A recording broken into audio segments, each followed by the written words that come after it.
it turns out everything that Ilan Pape wrote about and everything that his student wrote about was correct. For years and years, they said he did not have enough evidence to make these claims, that they were exaggerated, and he was absolutely vindicated.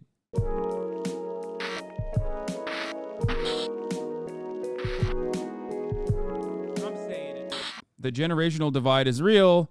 And beyond the generational divide, by the way, this is apparently a very good video from RealLifeLore 2 days ago. Why Israel was originally attacked, talking about this video is made 7. possible by Nebula. Use the link down in the description below to support RealLifeLore directly by signing up. You can watch dozens of additional and exclusive full-length videos in my ongoing Nebula Modern Conflict series, covering recent major wars and crises. Yeah, I know Hollywood this video's next part vehemently covering the entire history of the wars and fighting between Israel and Gaza from the 1980s.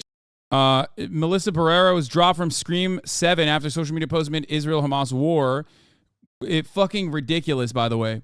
Fucking ridiculous. It's disgusting. It's ridiculous. Yes, Al Jazeera is a good news source to follow, and so is Democracy Now! It's fucking ridiculous that there are Hollywood celebrities that have literally been screeching. Meanwhile, Susan Sarandon got dropped by UTA. Even though what she is saying, as Will Menaker correctly points out, any public or semi-public figure who gives voice to the overwhelming majority of public opinion on this issue can expect to face consequences. Like, this is ridiculous. Even if it wasn't the majority perspective, right? Which it is. But even if it wasn't the fucking majority perspective, it is the right perspective. These people are demonstrating moral courage, moral clarity in a time where it is absolutely a necessity to speak truth to power. And what is happening as a consequence of that? They're getting fired. They're losing their positions. Meanwhile, those, as Zach Silberberg mentions here, did Amy Schumer face any consequences for insanely racist posts, or is it just the anti-genocide folks getting punished? We know the answer. To the current conflict today. On the 29th of September 2023, the United States National Security Advisor, who reports directly to the president, Jake Sullivan, was speaking at the annual Atlantic Festival, listing off all of the accomplishments that the Biden administration had achieved in the Middle East. After years of brutal warfare that had resulted in more than 300,000 deaths, a 19-month-long truce in civil war-torn Yemen was continuing to hold. The long-running civil war in Syria was beginning to stabilize and settle down as well, while Bashar al-Assad, the longtime Syrian dictator, was finally being welcomed back into the Arab League again after more than a decade-long suspension over his handling of the war in Syria that had claimed the lives of more than 500,000 people. Brokered by China, Saudi Arabia and Iran had finally agreed on restoring their relations in March of 2023, after having been severed 6 years previously. Brokered by America, Saudi Arabia and Israel were also... So far, very good. So far, very good. Belki, emin değilim. Yeah, so far, we're 1 minute in and it's very good. Also on the cusp of normalizing their relations. Iran's attacks against American military bases had stopped, and there was a general sense in much of the world that the chronically violent and unstable Middle East was at last beginning to calm down and enter into a new era of peace. Jake Sullivan himself summed up the general foreign policy mood in the region during that speech on the 29th of September, when he said the following. And the Middle East region is quieter today than it has been in 2 decades. Now, challenges remain. Iran's nuclear weapons program, the tensions between Israelis and Palestinians. But the amount of time that I have to spend on crisis and conflict in the Middle East today compared to any of my predecessors. This is actually huge. This actually, from where I'm standing at least, shows that while Israel is America's attack dog in the region, it is actually unironically going way too far with its actions. I personally still believe, and this is wee-woo speculation, I personally still believe that on the one hand, while the Abraham Accords were being continued by Brandon, I think the Brandon camp was also trying to renormalize relations with Iran, or at least start a pathway towards normalization, and maybe even the denuclearization agreement. Okay? Wee-woo. That is my speculation. Why do I believe this? Well, because they did a hostage swap and also unfroze $6 billion in assets. You don't do that for a country like Iran unless you are willing to put your name on something like that. However, in Hassan's mind, Hassan has never been wrong. I don't know if you guys know this, but like, analysis and speculation is a part of my job. Some of you don't have 3.5 fucking brain cells to put together and comprehend this, but like, you know, that's what I do. Anyway, the point is, what I'm trying to make is, I think what Jake Sullivan's saying here is important to recognize, because that kind of stability in the region was good. It was beneficial so that America could focus on other shit. You know, China, Ukraine, and the like. So when Israel comes in and fucks all of that up, because Israel wants desperately to do its own ethnic cleansing campaign and uses the October 7 attacks as a justification for blowing up everything, which is to a certain degree expected, by the way. Of course, they were going to violently retaliate. But, you know, actions leading up to that violent retaliation due to, one, the Abraham Accords, and also, two, you know, Netanyahu's consistent mishandling and going to the UN and fucking showing a map to the United Nations where Palestine doesn't exist at all.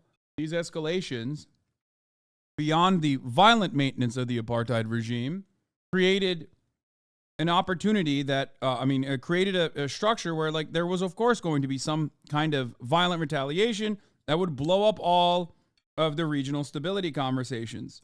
When you blow up the regional stability to this degree, you're actually compromising, for your own personal genocidal interests, you're compromising America's foreign policy and America's foreign policy interests. You can't do that. Can you debunk a recent video with the IDF bunker being the IDF using a mosque? No, I covered it yesterday. There's nothing to debunk there. Going back to 9/11 is significantly reduced. It would only take 2 weeks for those words to immediately come back and haunt him. On the 7th of October, 2023, various Palestinian militant groups led by Hamas, the organization who rules in the Gaza Strip, launched a highly coordinated surprise land, sea, and air offensive against Israel. They managed to fire at least 5,000 rockets against Israel, while around 2,500 armed Hamas fighters managed to break through the walls surrounding Gaza and infiltrated into multiple villages of Israel itself, where they massacred at least 1,400 Israelis and other citizens in a single day. Well, that number has changed. They probably wrote this video a while ago, but that number is actually not 1,400, it's 1,200 now. The additional 200 number was actually charred and burned. Campaign socialist, thank you. Charred and burned Palestinian fighters. Wounded more than 5,000 others, and took around 200 more as hostages back into Gaza. The attack represented the single bloodiest day in the entire history of Israel, and the first time since 1948 that a hostile outside military power managed to break into Israel proper. It all came as a profound shock to the state of Israel, which has since responded with an unprecedented declaration of war against Hamas in Gaza that was followed up by the rapid mobilization of 300,000 Israeli reserve troops, the largest and quickest call-up of reserves in Israel's entire history. The 16-year-long Israeli blockade of Gaza then subsequently transformed into a complete and total Israeli siege of Gaza, with the Israelis blocking off all electricity, fuel, telecommunications, water, and medicine from passing into Gaza through any of their territory by land, sea, or air. The Israeli Air Force began initiating a punishing aerial campaign across the Gaza Strip that saw more than 6,000 Israeli bombs dropped across the territory within only the first 6 days of the war beginning. More than double the amount of ordnance that the United States-led coalition dropped in an entire month in the war against ISIS. As the Israeli airstrikes continued on the 13th of October, Israel ordered that more than 1.1 million Palestinians immediately evacuate from the northern Gaza Strip towards the southern Gaza Strip within 24 hours or be potentially considered as enemy combatants. And then 2 weeks later, on the 27th of October, the Israeli ground forces launched their full-scale invasion into the northern Gaza Strip. And as of the production of this video, have Gaza City, the biggest city in Palestine with a pre-war population of more than 560,000 people, completely encircled. Once the Israeli ground forces push into Gaza City, they will likely experience what many military analysts believe will be nothing less than the most ferocious urban combat seen. I don't get it. Isn't this from 3 days ago? Why is he talking about it like it's fucking... Is this like an older video that he posted or something? I don't understand. Like, the information that he's bringing up is like, I feel like it's like a week old, or like not even a week old, multiple weeks old. Seen in history since the Second World War. While Israel's stated military objective going forward is to completely destroy Hamas as an institution and its estimated 40,000 fighters held up in the Gaza Strip. while securing the release of the more than 200 hostages that they continue to hold. And in pursuit of those war aims, the Gaza Health Ministry, run by Hamas, claims that, as of the production of this video, the Israeli airstrikes and ground invasion have already killed nearly 10,000 Palestinians within the Gaza Strip and wounded nearly 25,000 more. In addition to the estimated 1,000 or so Hamas fighters who were killed within Israel during the initial October 7th invasion. A truly catastrophic war has thus once again returned to the Middle East. And the longer that the war continues, the longer it risks spreading like a contagion to drag in multiple other powers into an even greater Middle East-wide war. The brief era of peace and stability in the Middle East has once again been shattered. And in order to understand why this is all suddenly happening right now, you only have to go back a few years ago to 2017 in order to understand how the countdown to war in October of 2023 began originally ticking. By the time that 2017 rolled around, the de facto geopolitical situation of the area was roughly the same as it had been for the past decade ever since 2007. How it got there in 2007 was a very, very complicated story. But to cover through it all... Oh, goddamn. He's cooking. We'll see. Very quickly, the British Empire acquired this territory in the Eastern Mediterranean known as Mandatory Palestine after defeating the Ottoman Empire in World War I, who had ruled the area for centuries beforehand. Most of the people who lived in the Mandate at that time were Arabs. But Jewish immigration to the land was increasing in scale as the Zionist movement in Europe sought to flee increasing anti-Semitism in places like Russia and later Germany, by establishing an independent Jewish state in the land of their ancient ancestors. The British openly stated that they would support the creation of a Jewish state in Mandatory Palestine through the Balfour Declaration of 1917. I mean, there's like a couple stuff here that is important to notice, but is important to mention. It's not like obviously mentioning that Jews cohabited in the space for a long time under the Ottoman Empire. That's one. Balfour Declaration being ultimately an anti-Semitic one, and also the subsequent riots that took place as a consequence of like a colonial power that had given assurances to the Palestinians that they might have their own nation state, like their own nationalist movement at a time when all of the other Arab nations were doing their own nationalist shit. And then how the Balfour Declaration, or the multiple aliyahs, rather than the aliyahs, but the immigration of Jewish people as settler colonialists was done in an aggressive manner that, of course, understandably frustrated the native population. From their perspective, they're not thinking like, oh man, these Jewish people are being victimized by Europeans. They're thinking, why is this fucking European colony bringing a bunch of European people in here after telling us that we could fucking have our own nation state? Like we collaborated with you against the Ottomans, you know? Though with vague and undetermined borders. As more Jews increasingly came to Mandatory Palestine, especially after the Nazis rose to power in Germany, the Arabs of the territory resented seeing more of their land getting taken over, and so they revolted in 1936. The British squashed that rebellion, but they attempted to placate the Arabs by restricting further Jewish immigration and land purchases within the Mandate. But this policy angered Jewish groups in the Mandate, and so Jewish militant groups formed who launched their own rebellion, and violence between themselves and the Arabs escalated even further. By 1947, the British decided to give up and withdraw from Mandatory Palestine altogether. Okay, that's a crazy fucking way to make these jumps, but he is right. The British forces, obviously in British Mandate Palestine, disarmed the marginal Arab movement that was like fighting against them and fighting against Jewish people that were settling in their territories. He also, of course, skipped the King David Hotel bombing that killed 91 people. That was done by a Zionist terrorist group because the British had made concessions to the native population at the time, because they were like, okay, you guys are getting real mad at us, so we're just not going to keep doing the unfettered, unrestricted immigration into the region. And before we continue on this conversation, there's one thing I have to mention. A lot of people look to this and go, well, Hasan, where should the Jews go? They were being oppressed in Europe. And that is true. I 100% agree with that. Like, that is a historical fact. The problem is, you do not think about it. You do not think about it from the perspective of the native population, the native Arab population, and how they were perceiving. You think about it in a with the lenses of like living in a post World War II world, where the Holocaust has happened and Jewish people have faced atrocities against them, with the knowledge that like they withstood a shit ton of pogrom, right? That is not the fucking knowledge that a lot of these people had at the time. It's so amazing how the European gesture of goodwill to the Jews who they haunted for centuries was to give away land that isn't theirs to give. Well, also, they did it in an incredibly anti-Semitic way. Like, they literally thought, oh, win-win. Fucking send the Jews to the desert, dog. Let them fucking fight it out. So sick. It's crazy. It's a crazy thing to do. And it was done by, like, genuinely, deeply anti-Semitic motherfuckers, for the record. And so they submitted the matter of what to do with it to the United Nations, who, in the wake of the Holocaust in Europe, faced growing international pressure for the creation of an independent Jewish state. They came up with the 1947 UN Partition Plan, which called for partitioning mandatory Palestine into 3 separate states. Okay, this is good. This is also important to mention. 33% Jews at this point, 67% Arabs. And it was a 55% split that favored the 33% Jewish population. Not only that, but also it favored the 33% Jewish population in areas where there was a majority Arab population in the fucking villages.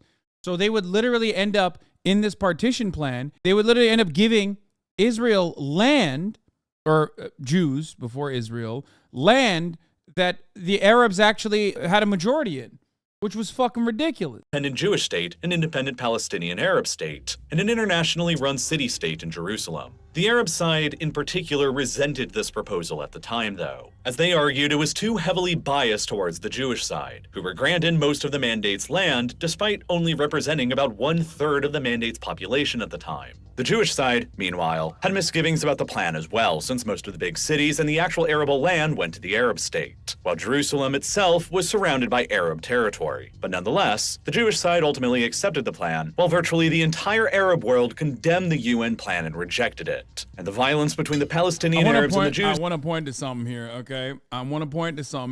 It was totally fucking valid for the Arabs to say no to this, okay? And the reason why all the arable land maintained was given to the Arabs is because while the Jewish population that was immigrating into Israel, even during the even leading up to 1947, they were only able to purchase certain land that was not as good. It was not good for agricultural production. It was swampland and shit. They couldn't actually fucking literally go and get better land, one, because people lived there, and two, because people were working on the land. So that's part of the reason why the areas that were given to the Jewish population in 1947 were areas that were not arable. The areas where you couldn't do a lot of agricultural production. And the mandate only worsened. In 1948, Israel declared its independence from the mandate based on the 1947 UN plan boundaries. But the Palestinians and a coalition of outside Arab states refused to recognize them and immediately invaded, determined to overturn the UN partition plan that they saw as just another form of colonialism, seeking to steal more of their land. But Israel ended up winning that war and agreed on an armistice with the Arab states who attacked them in 1949. The so-called Green Line marked the military front line between the Israelis and the Arab states as it stood when that armistice agreement was signed. And though all of the Arab states at the time were very— Bro, that's okay. I mean, this part I don't agree with. There is enough historical evidence at this point. This isn't fucking 1994, okay? If you are writing about the inception of the Israeli state in 2023, there is so much scholarly work from people who have literally tested their ideas and have been criticized aggressively, like Ilan Pappé, as a matter of fact, who have been proven correct time and time again. It is, in my opinion, irresponsible to talk about the actions that took place between 1947 and 1949 as though it is a Palestinian war against the Israeli militias and not a purposeful ethnic cleansing and ethnic displacement campaign that is known as the Nakba. Dog, that requires reading. Can I do a quick wiki search? No, RealLifeLore knows better. Get the fuck out of here. He puts a lot of thought and a lot of effort into his videos. There is 0% chance. I don't think he's just like regurgitating shit that he fucking read on Wikipedia. I doubt it. Documentaries? It's not even documentaries, it's books. Like originally, a lot of the violence was presented, a lot of the violence that the Israeli, well, at the time, the Zionist brigades, some of which were literally self-described terrorists, by the way, and did atrocious acts. The way that this was presented was exactly in the way that RealLifeLore is describing. Like, this is probably how you learn about the inception of the Israeli state if you go to like a Jewish school or that is like, teaching you the Zionist perspective.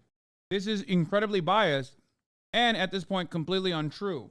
Trying to center the Nakba, which is a coordinated attack against all Palestinian life in areas that the Israeli government wanted to take over immediately after the British forces had withdrawn, when there is so much evidence to suggest that this was a coordinated attack, I think is inappropriate and also ahistorical. Talking about this as though this is like all Arab nations as a monolith attacking little old Israel is wrong. And not only is it wrong, but it is the worst kind of wrong, because it's also wrong in the direction that it's wrong in the direction where it's the exact type of genocide denial propaganda that the Israeli government propagates. The Israeli government repeats. There is no like united, a collective consciousness of Arabs either, by the way. Clear that the Green Line did not mark any final or agreed upon borders. It did mark the de facto border between themselves and Israel nonetheless. At the same time, the Gaza Strip fell under the control of Egypt, the West Bank fell under the control of Jordan, while Jerusalem itself became divided between Israeli control in the west and Jordanian control in the east. Yeah. This is about where I made it to in the video or on my own before I turned off, because it sure seemed like a lot was being missed. I'm a dumb guy, so I was waiting for you to watch it anyways. Israel's been bombed and terrorized by Hamas for years. Obviously, Israel doesn't want to bomb hospitals and children, but Hamas is forcing their hand. It's a necessary evil.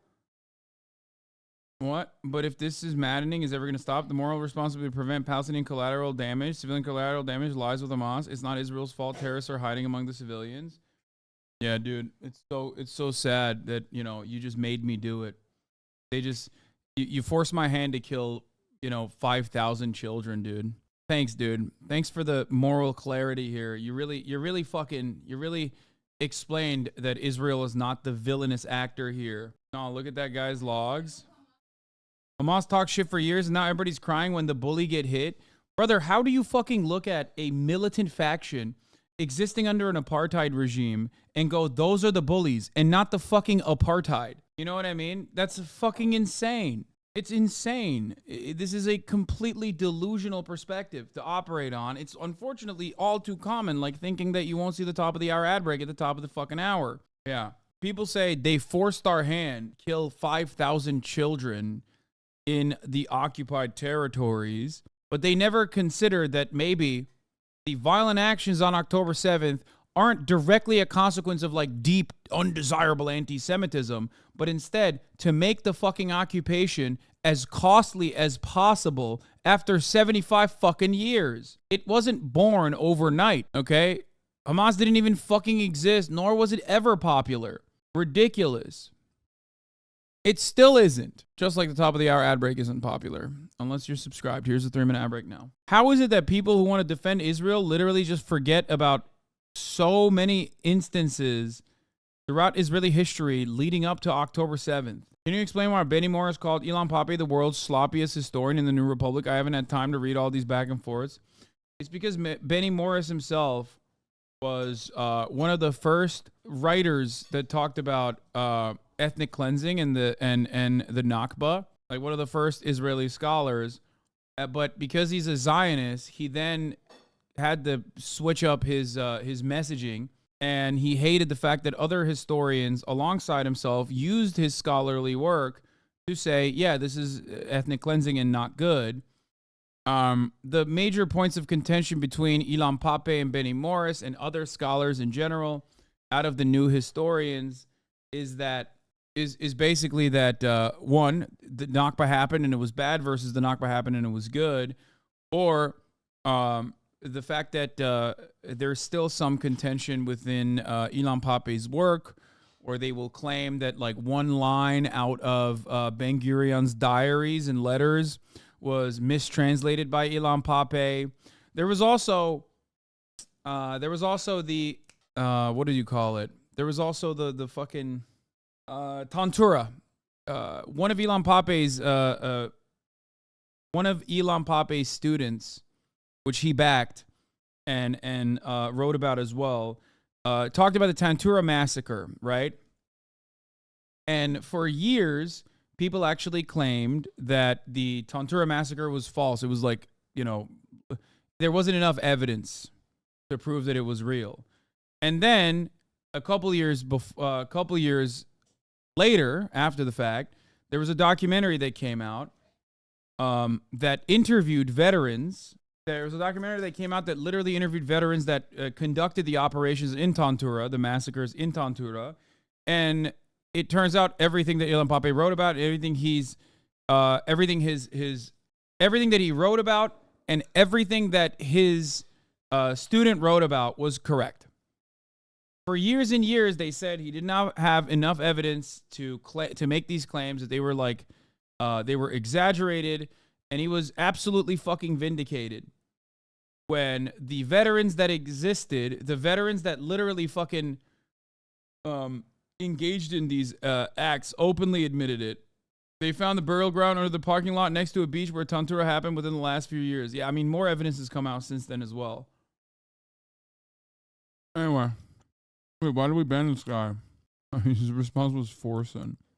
Israel's own expansion well beyond their originally accepted 1947 UN partition plan area also put them in control over large swaths of Palestinian Arab lands, which resulted in about 700,000 of them who either fled or were forcibly pushed out in an event that became known as the Nakba, or the catastrophe, with many of them fleeing towards the Gaza Strip in the West. Okay, maybe I spoke too soon, man. I fucking pre-watched this. I didn't pre-watch. To steal more of their land. But Israel ended up winning that war and agreed on an armistice with the Arab states who attacked them in 1949. The so-called Green Line marked the military front line between the Israelis and the Arab states as it stood when that armistice agreement was signed. And though all of the Arab states at the time were very clear that the Green Line did not mark any final or agreed upon borders, it did mark the de facto border between themselves and Israel nonetheless. At the same time, the Gaza Strip fell under the control of Egypt, the West Bank fell under the control of Jordan, while Jerusalem itself— Bro, I'm sorry, he fucking skipped over to 1949 and is talking about Jordan and shit. Obviously,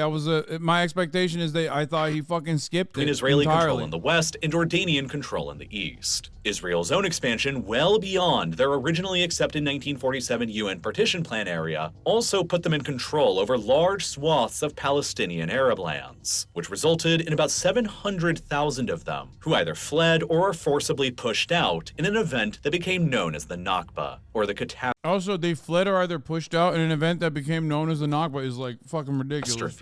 With many of them fleeing towards the Gaza Strip and the West Bank, and others towards Jordan, Syria, and Lebanon. And so an independent Palestinian state was No, dude, this framing is inappropriate. I'll say it. I don't think this framing is correct. I'm not even fucking doubling down on it because I didn't think that he would cover it, but he actually is. I'm just straight up saying I think it's too passive voice. I think Lonerbox, who agrees and admits that Israel is an apartheid state, has also done something similar. I don't know why at this point we're still doing like American history book revisionism, as you correctly pointed out, Diane My Coffee, when there's enough evidence to show the contrary. I would never describe the Armenian genocide in a similar capacity, right? I would not do that.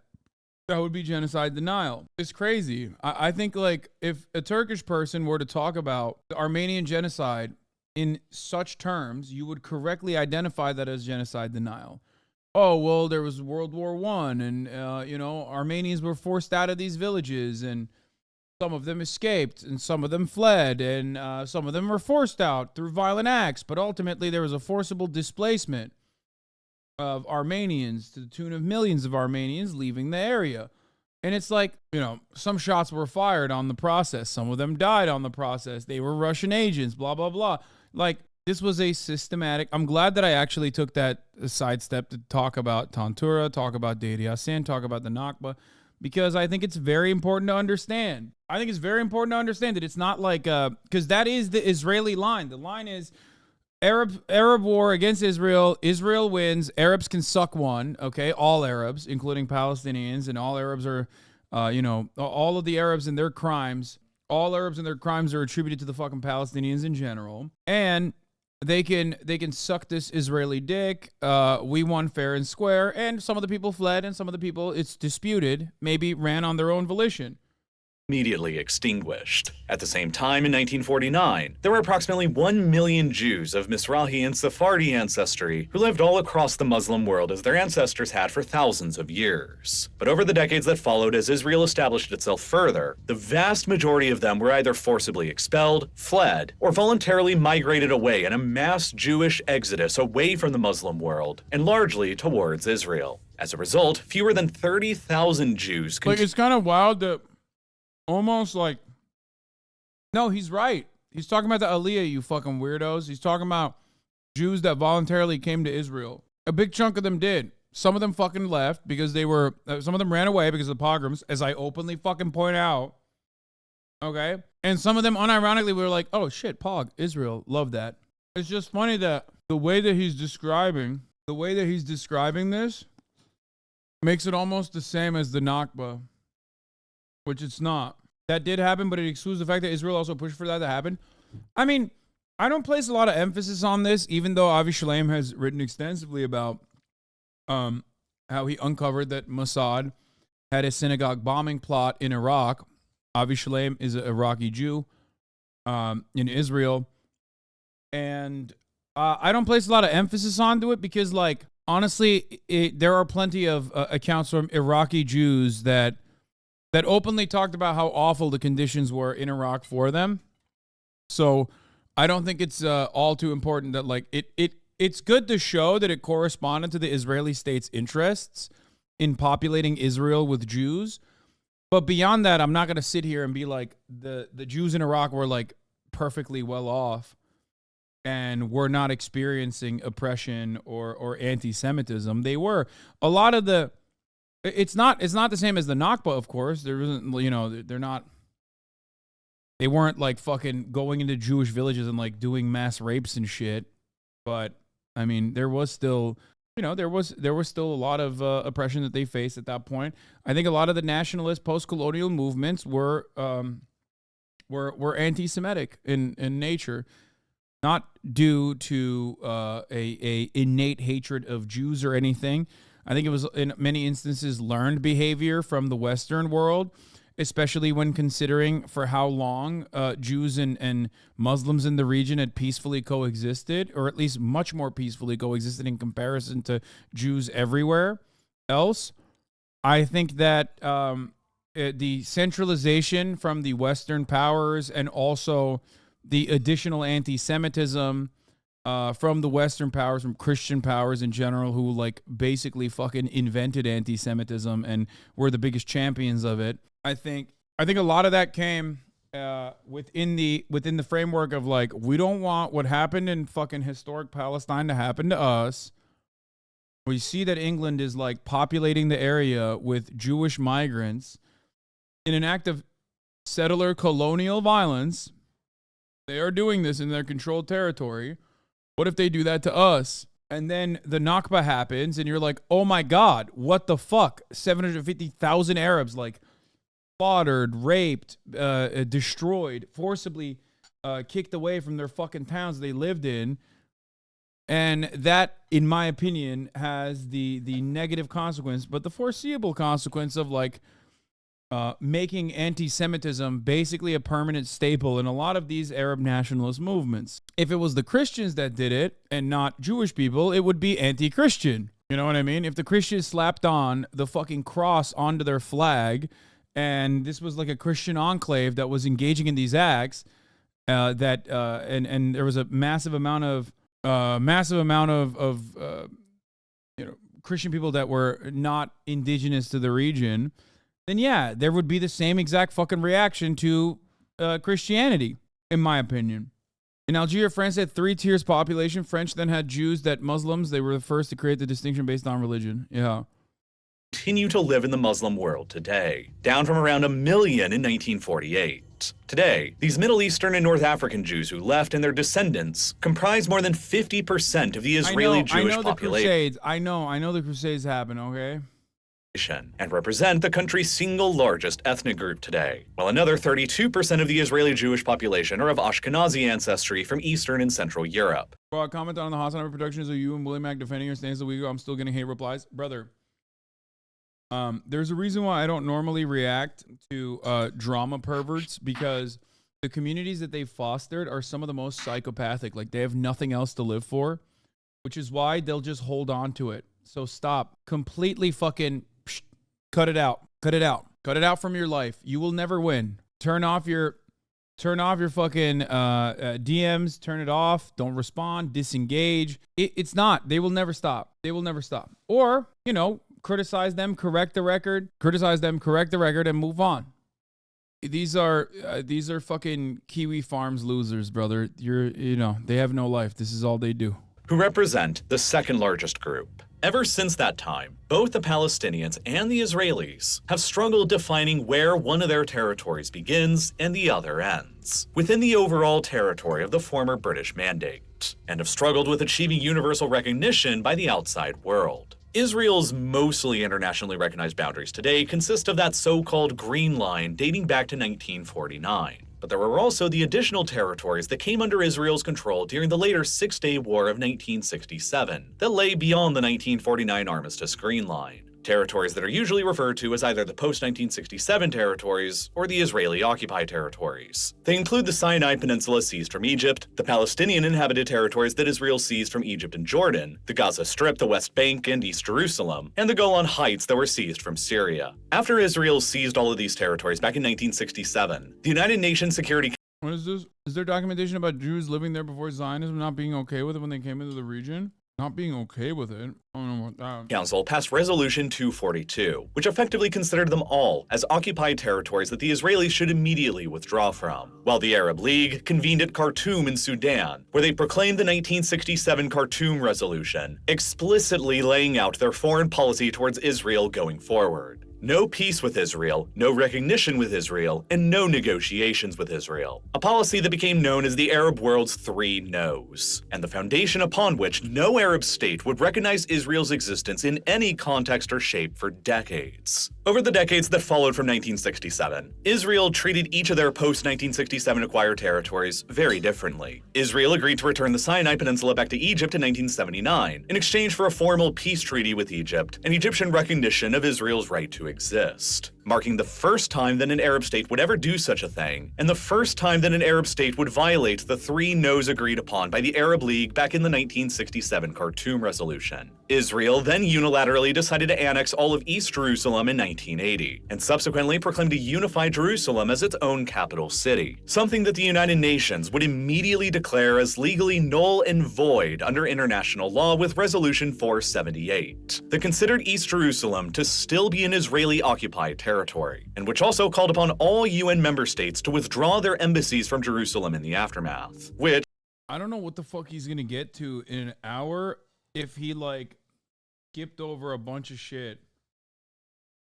Everybody eventually agreed to do. By the time 2017... I feel like, I don't know if this is a patchwork of different kinds of videos that he put together, because a lot of this stuff is like old information in the beginning, and then there is like a shit ton of history that he skipped over, and I don't know what's happening. Rolled around. There wasn't a single other country in the world outside of Israel who recognized half the video is detailing Trump's actions of recent events. I guess that's the reason. Yeah, he's just kind of skipping a lot of this stuff. Israel gave back the land. Can barely hear you, dude. Wait, really? What do you mean you can barely hear me? I can't tell if motherfuckers are saying that because they just don't have their speakers on, or what the deal is, you know, what the dog doing.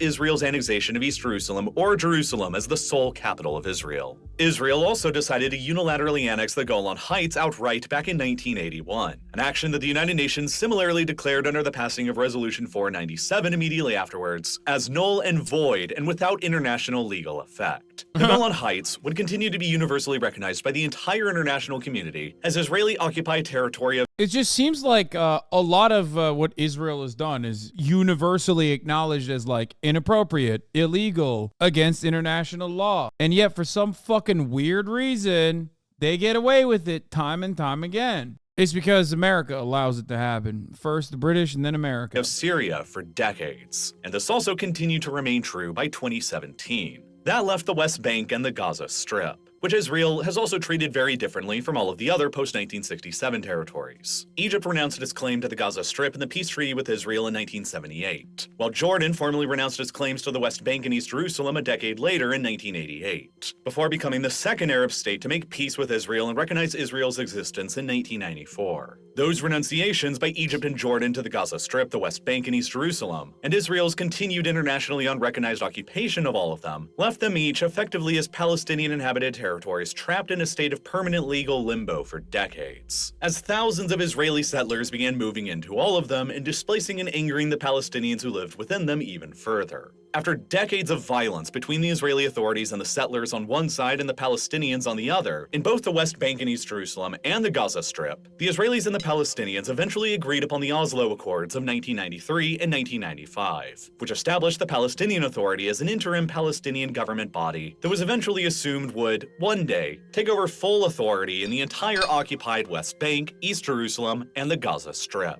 as the eventually fully independent state of Palestine. But in the interim until then, the Israeli and Palestinian sides agreed on what originally was supposed to only be a temporary division of the West Bank into three distinctly different areas with varying levels of control between the Palestinian Authority and the Israeli military and state. Area A would be the territories assigned entirely to the Civil and Security Administration run by the Palestinian Authority. Area B would be the territories assigned to only the civil administration run by the Palestinian Authority, but with a security administration that would continue to be run by the Israelis. And then there was also Area C, which would continue to be entirely run by both the Israeli civil and military authorities, without any influence from the How dope, man. What a great deal, huh? Wow. Seems very fair and balanced, I think.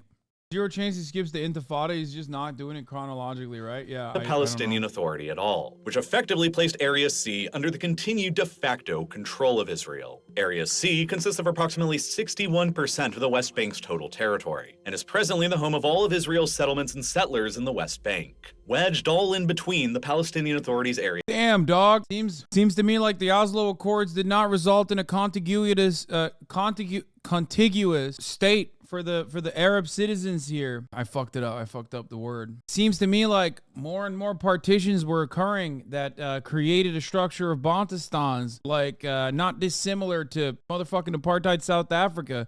Doesn't seem too pog to me, dog. I don't know. Seems very weird champ and not very pog champ to me. I'm just gonna say it. Okay. Aiden Ross calling. Yeah, dude, on God, for real. That's a big L, Israel. Big L, okay? Not a W at all. Seemingly bad deal. Bad deal making.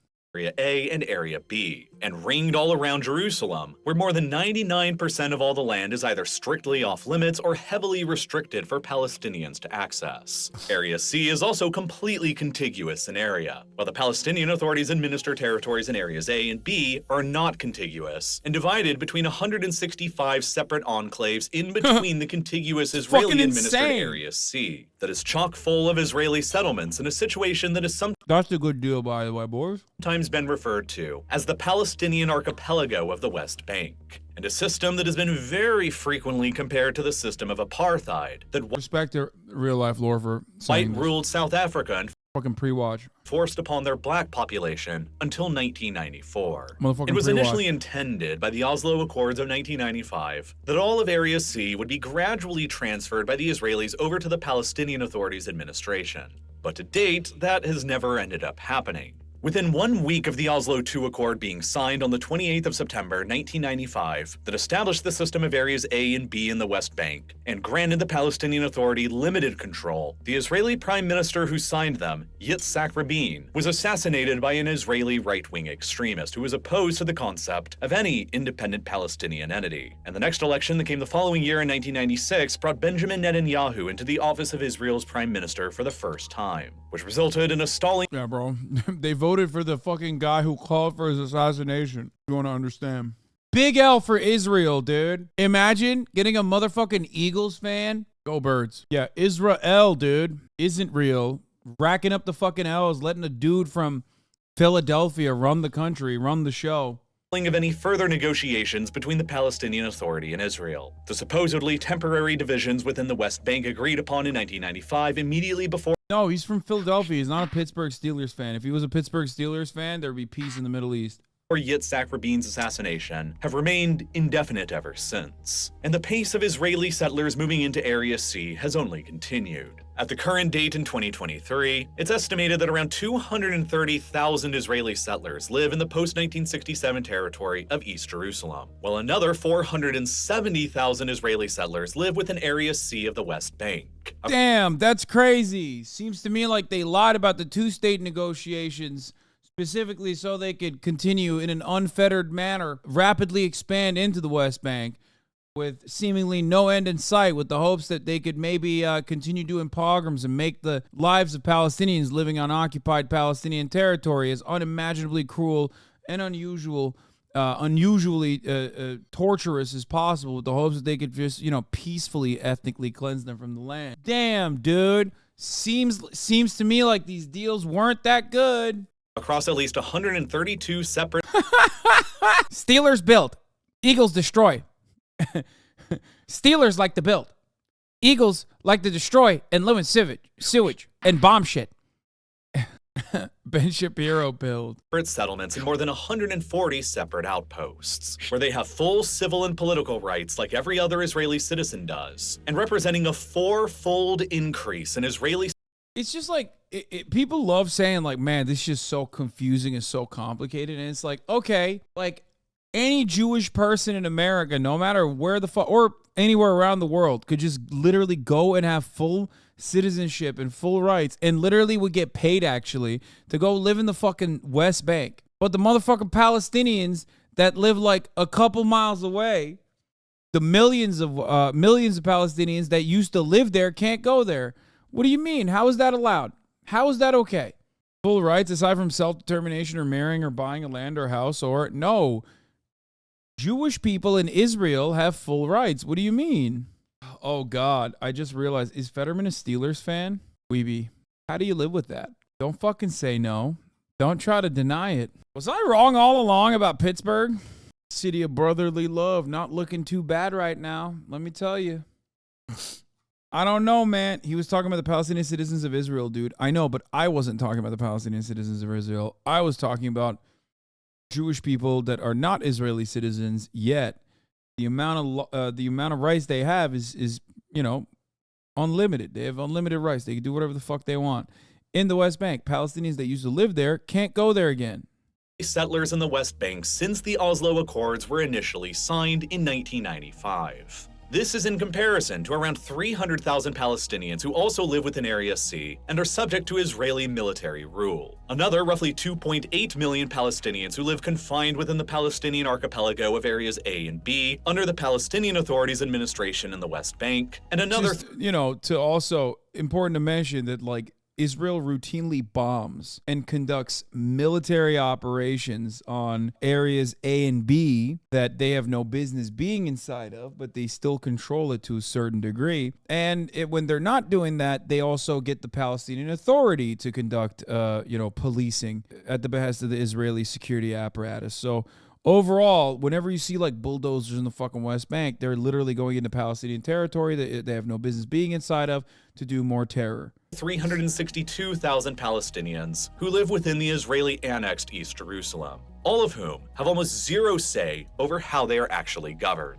Israel's continued control over Area C in the West Bank for decades and hundreds of thousands of settlers that they have allowed to move into the territory since the 1990s have been frequently labeled as a violation of Article 49 of the Fourth Geneva Convention, which plainly states that, quote, "The occupying power shall not deport or transfer parts of its own civilian population into the territory that it occupies," in this case being the West Bank.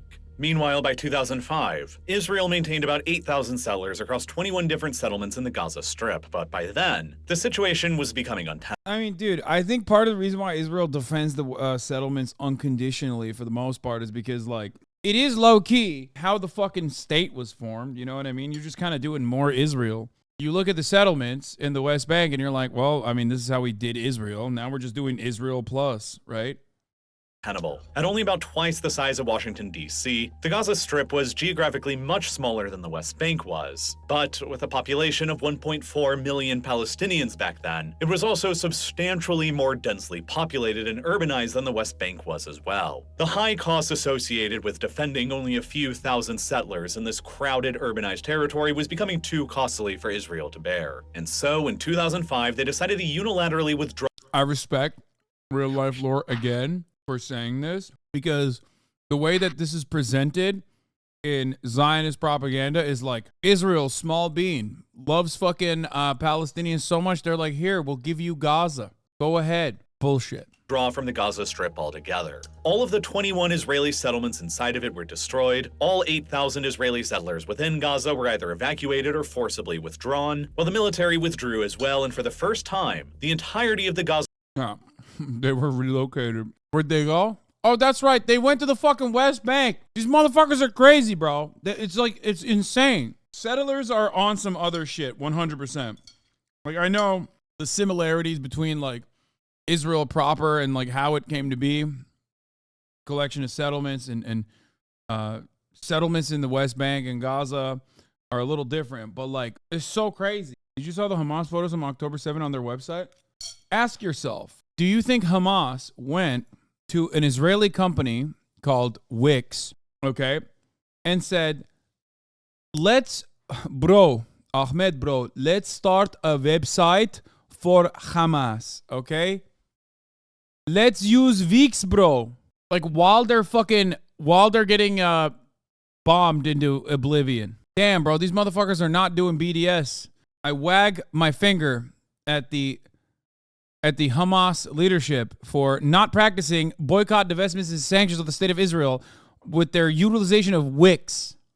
Gaza Strip's land territory was passed over to the Palestinian Authority. Although Israel continued maintaining control over virtually all of Gaza's land crossings, with a fence they constructed around the entire territory back in 1994, along with continued control over all of Gaza's airspace that included Israel's destruction of the only airport in the Gaza Strip back in 2002. And then, finally, came the Palestinian legislative elections of January 2006 shortly afterwards, in which the political party known as Hamas achieved an unexpectedly decisive victory. Before then, the Palestinian Authority had been always...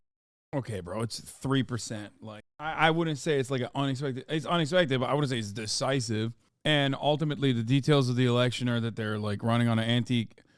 This comes on the heels of no belief... that the Palestinian belief that the Israeli government is going to offer them any sort of peaceful solution that recognizes their autonomy, not going to work. Okay? People don't trust them anymore. People don't trust it understandably at this point. And Hamas is running as the anti-corruption ticket as opposed to Fatah, which is in the pocket of the United States of America, and also Israel. So people vote for Hamas, and then America in the American-backed election. George W. Bush then pushes for a coup, which I'm sure he'll controlled and mention. dominated by the secular, socialist, and Palestinian Arab nationalist party known as Fatah, who had initially sought Israel's total destruction and the establishment of a secular, Palestinian Arab socialist state over the entirety of the former British Mandate area in its place. But it subsequently made peace with Israel during the Oslo Accords and then restricted their ambitions to establishing an independent Palestinian state limited only to the West Bank, East Jerusalem, and the Gaza Strip instead. By contrast, Hamas was a Sunni Islamist and Palestinian nationalist party who argued that Fatah had become too complacent and too cooperative with Israel and had abandoned the true original Palestinian cause. Hamas continue to be fully committed to Israel's total destruction, the same way that Fatah had used to be prior to the Oslo Accords. And separately from Fatah, Hamas advocated for the eventual establishment of a Sunni Islamist Palestinian state across the entirety of the former British Mandate area, once Israel. I want to show something really funny here.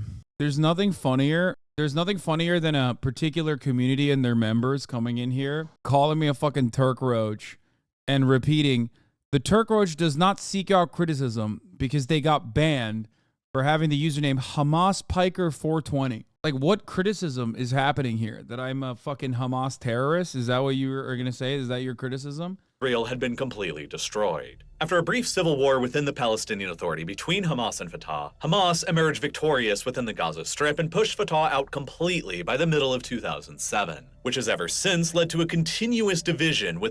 Oh, the Yemeni response to U.S. officials asking to release the ship and their crew? Yeah, it is pretty funny. The U.S. Department spokesman calls on the Houthis to immediately release the detained ship and its crew.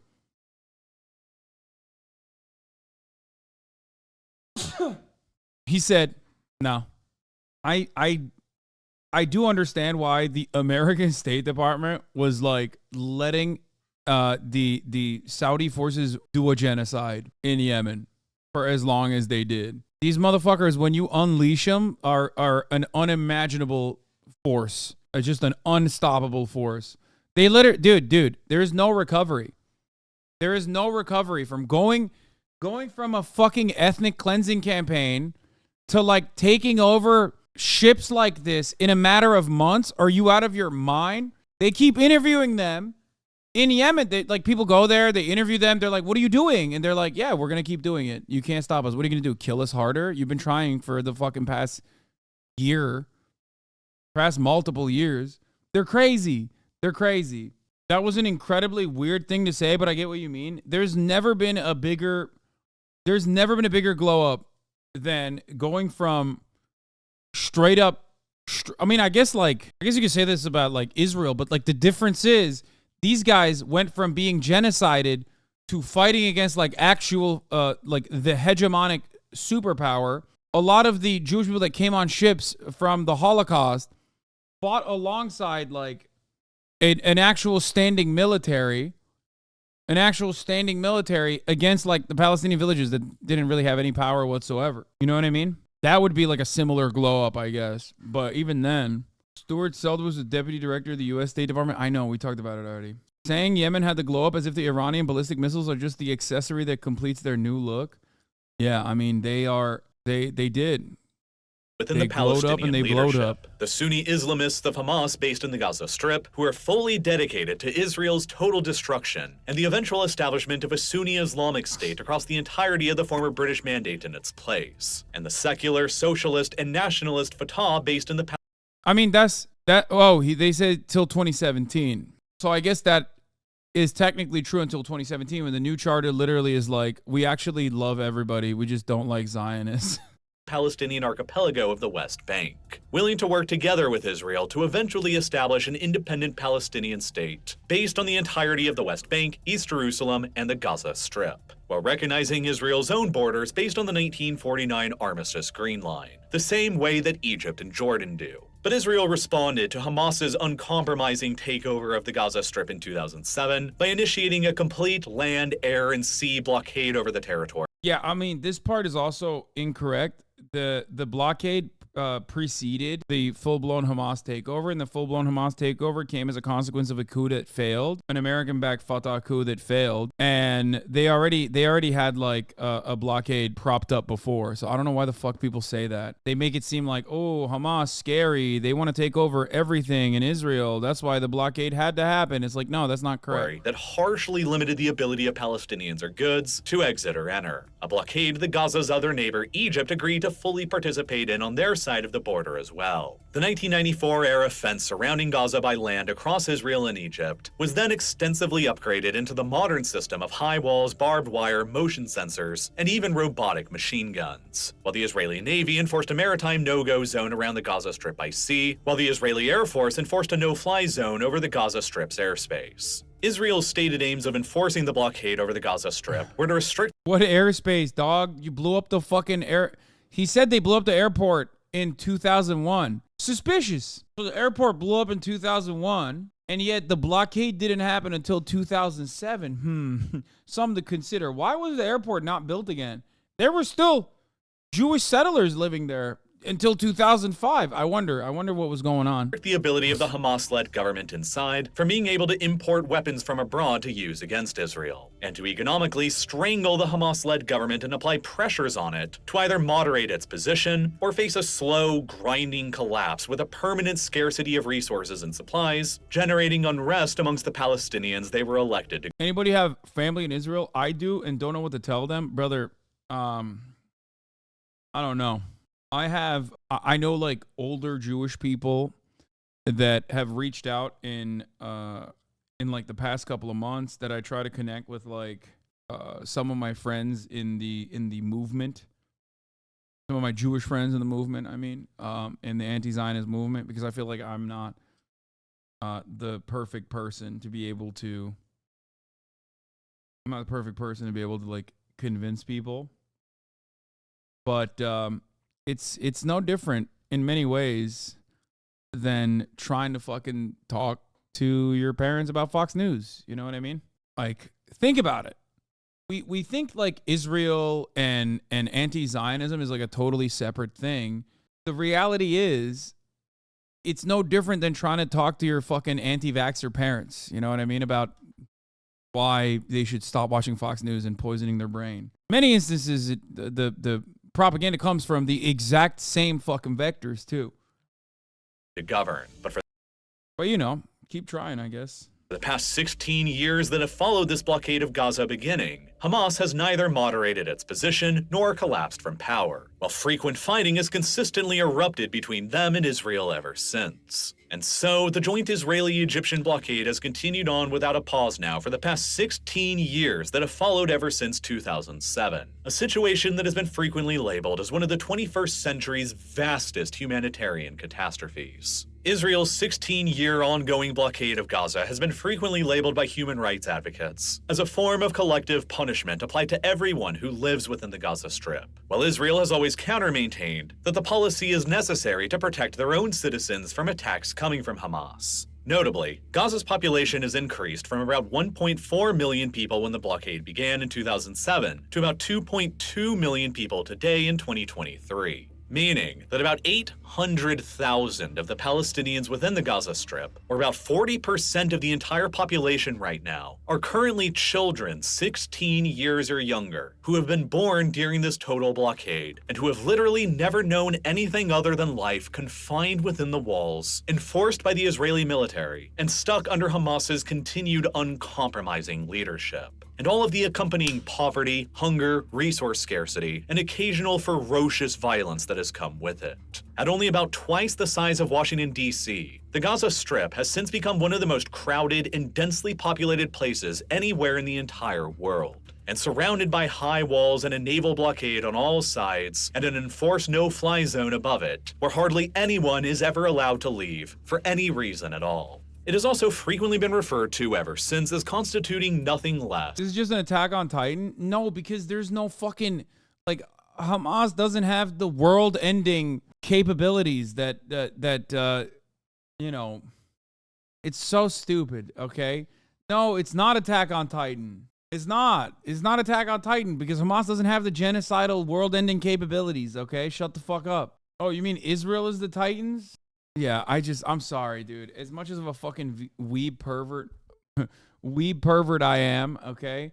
I can't do this. I'm not gonna fucking sit here and compare real life genocide to a fucking anime. Okay, than the world's largest open-air prison, wherein the highest ambitions for any of the millions of people within the prison to have aspired towards for the past 16 years have been limited only to either escaping from it or becoming the prison's new warden.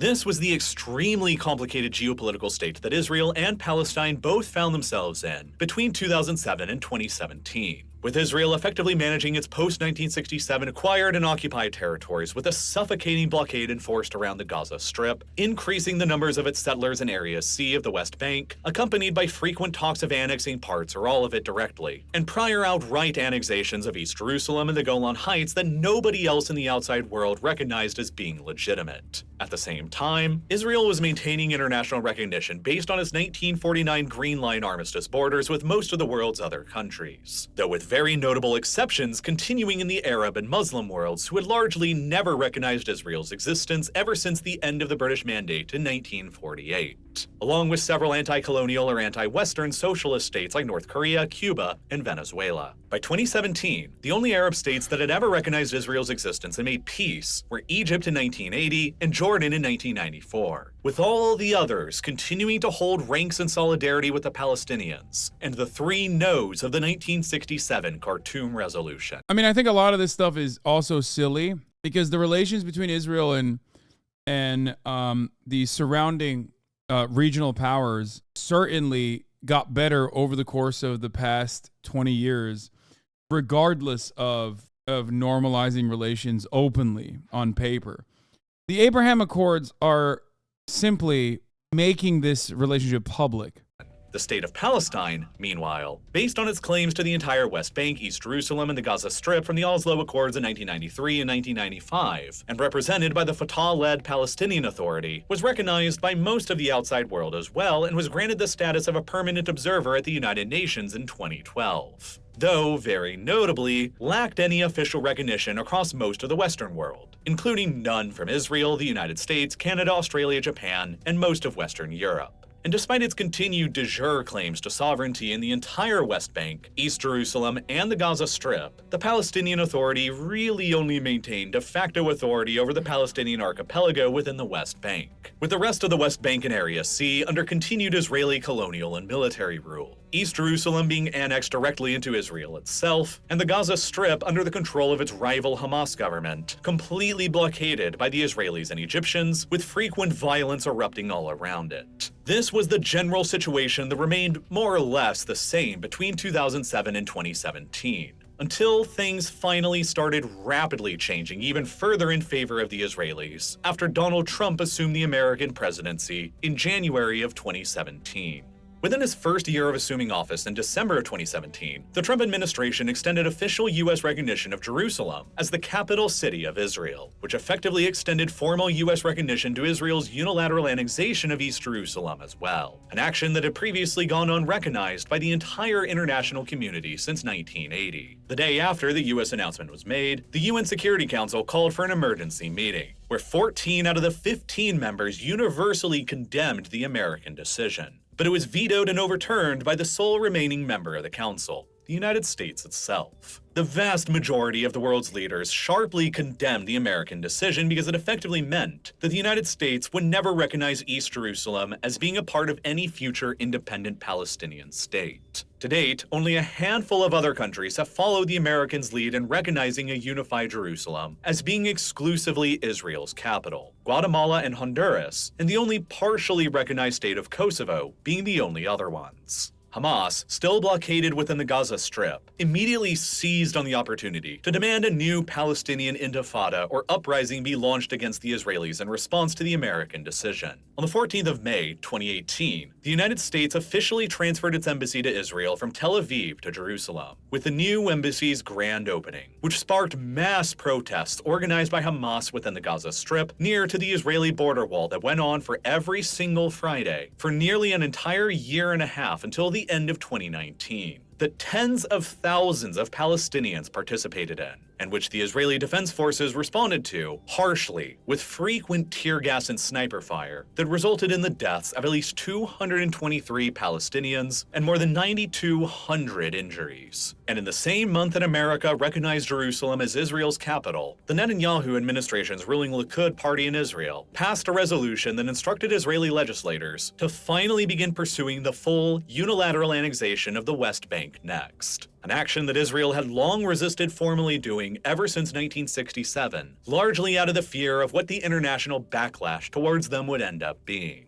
Then, after becoming the first outside country to recognize Jerusalem as the capital of Israel in 2017, the United States under the Trump administration chose to officially recognize the 1981-era Israeli annexation of the Golan Heights next in March of 2019. Making the United States the first and so far only other country besides Israel itself to recognize the Golan Heights as fully sovereign Israeli territory rather than as Syrian territory under the occupation of Israel. These American recognitions of Israel's sovereignty over East Jerusalem 2018 March of Return wasn't organized by Hamas.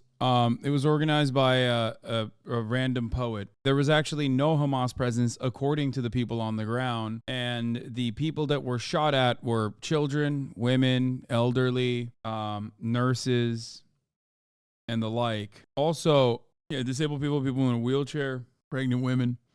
Yeah, just extremists like pregnant women. Yeah, I mean, the reason why I get mad at the Biden administration is specifically because the reason why I get mad at the Biden administration is because they literally fucking follow through on the actions taken by the Trump administration. and the Golan Heights were each continued forward with the Biden administration after 2021 as well, and it has since become a policy that is widely viewed by countries all around the world as an act of enormous hypocrisy on the part of Washington, as America has recognized Israel's unilateral annexations of territories that the entire rest of the world considers to be occupied, and which America itself considered to be occupied for decades. That's so crazy. So strange that like America's word is bond.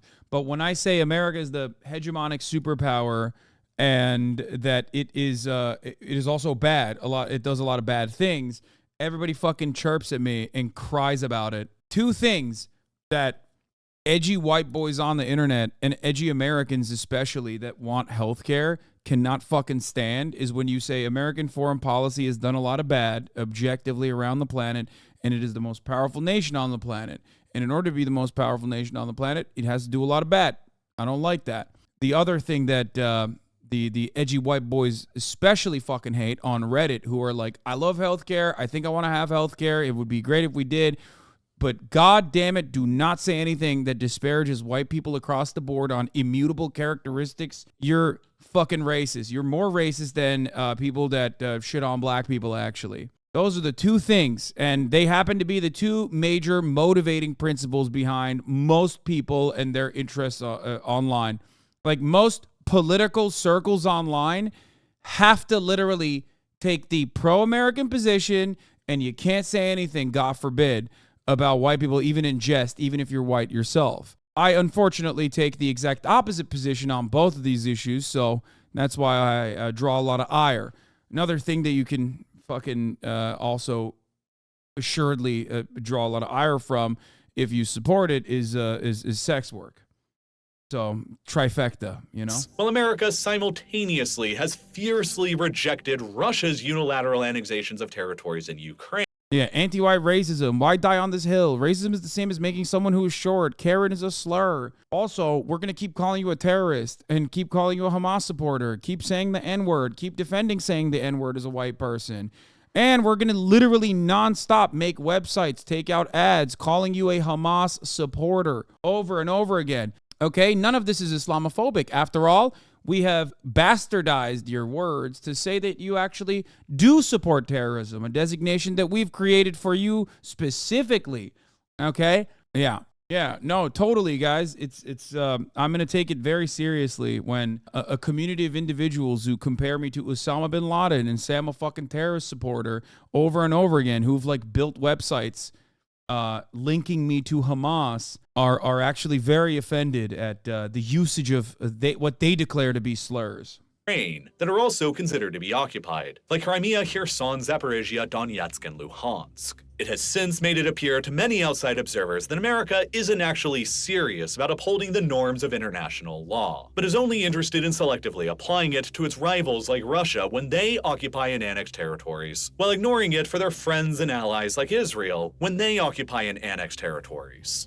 Then it was in the following year, during a White House press conference on the 28th of January 2020, when the Trump administration, alongside the Israeli Prime Minister Benjamin Netanyahu, revealed what they each referred to as the deal of the century, better known as the Trump Peace Plan, the Trump administration's political proposal to finally resolve the Israeli-Palestinian conflict once and for all. The plan envisaged an independent Palestinian state composed only of various separated enclaves. This is my favorite. The January 2020 Trump Peace Plan proposal is the Jared Kushner proposal. It's the best. Look at this. This is fucking awesome. These are future Palestinian states basically given to Palestinians. and they want to build a tunnel underneath Israel that goes between West Bank and Gaza. And this is the tech corridor, and there's only one way in and one way out of the tech corridor. You want to go to like a tech enclave here, you have to go through this one-lane highway or multiple-lane highway. Fucking sick. Within the West Bank that would continue to be divided and completely surrounded by significantly expanded Israeli territory well beyond the mostly internationally recognized 1949 Armistice Green Line. The plan also completely rejected a Palestinian capital based in East Jerusalem proper, which the Trump administration had effectively recognized as fully Israeli territory back in 2017. Instead, the plan proposed that a new Palestinian capital would be exiled to the outskirts of Jerusalem and be separated from Jerusalem proper and all of Jerusalem's holy sites by the Israeli-constructed West Bank wall that now fully encloses the city from the rest of the West Bank. The plan even further demanded that these limited concessions allotted to a future independent Palestinian state would only be accepted by Israel and the United States if the Palestinian side first agreed to a status of total demilitarization and disarmament and agreed to completely abandon all international legal action against Israel and the United States as well. And then, even further, during the press conference that was announcing the plan in the White House, Benjamin Netanyahu, the Israeli prime minister, declared that the Israeli government would be immediately annexing the entire Jordan Valley and all of the Israeli settlements within the West Bank. This would have effectively resulted in an Israeli annexation of 30% of the West Bank's territory, and the third formal unilateral annexation of the Israelis in the post-1967 territories that virtually the entire world beyond the the Jordan Valley being controlled by Israel is a non-starter. Numerous suggestions have been made, maybe like an international UN-backed military that controls the Jordan Valley on the border is a non-starter. They literally are like, nope, that's never happening. We have the water and we have the border. The United States and Israel consider to be occupied territories. The 2020 Trump peace plan was ultimately resoundingly rejected by virtually all Palestinians, and even many Israelis alike, along with most of the rest of the world. Joe Biden and every other leading Democratic 2020 presidential candidate labeled the plan as a smokescreen for the Israeli annexation of the occupied West Bank. Yeah, that's really weird that Joe Brandon said that, because Joe Brandon's like, one state, Jack, but you know, in the way that Smotrich, Bezalel, good guy. Real handsome guy, that guy, Bezalel Smotrich. One state for Israel, no Palestine. That's what I want. The UN rejected the plan and reaffirmed its own commitment to a two-state solution within the former mandatory Palestine based on Israel's pre-1967 Green Line borders and a Palestinian state in the entire West Bank, East Jerusalem, and the Gaza Strip. Mahmoud Abbas, the longtime undemocratic leader of the Fatah Party and the Palestinian Authority since he won his only election in 2005, showed a map of the Trump peace plan at the United Nations Security Council that he famously described as turning Palestine into Swiss cheese. And naturally, both his own government in the Palestinian archipelago of the West Bank and his rival Hamas government in the Gaza Strip rejected the plan as being too heavily biased towards the Israeli side. Moreover, even the Israelis' Yesha Council, an umbrella organization representing the hundreds of thousands of Israeli Jewish settlers in the West Bank, rejected the Trump peace plan as well on the simple basis that it granted the Palestinians an independent state at all, which they were completely opposed to, even in this extremely limited context. But as it became clear that the 2020 Trump plan defining an enlarged Israeli state and a shrunken Palestinian state would never be implemented over the vast disagreements on all sides involved, the Trump administration began making significant advances for Israel on the diplomatic front anyway. Behind the scenes, the Trump administration had been mediating negotiations between Israel and the United Arab Emirates that suddenly resulted. Yeah, it's always good to just like completely avoid the Palestinians and the deal-making process that is supposed to figure out what happens to the Palestinians in general. That's always a solid way to ensure that you'll definitely have permanent peace. In a shocking joint statement between them on the 13th of August, 2020. Israel agreed that they would indefinitely suspend all of their plans for annexing parts of the West Bank like the Jordan Valley and their settlements in Area C, while in exchange, the United Arab Emirates agreed to fully normalize their relations with Israel, with the first ever direct commercial flights launching between them by the end of the month. It was a shocking announcement, because it represented only the third time in history, since the British Mandate of Palestine expired in 1948, that an Arab state had ever recognized Israel, after Egypt had done so back in 1980, and after Jordan had done so in 1994. From 1994 onwards, for the next quarter of a century, none of the rest of the Arabs would officially break rank and make peace with Israel. Yeah, except it doesn't matter because they were still literally working alongside Israel since then. Especially after 2001, especially during the war on terror.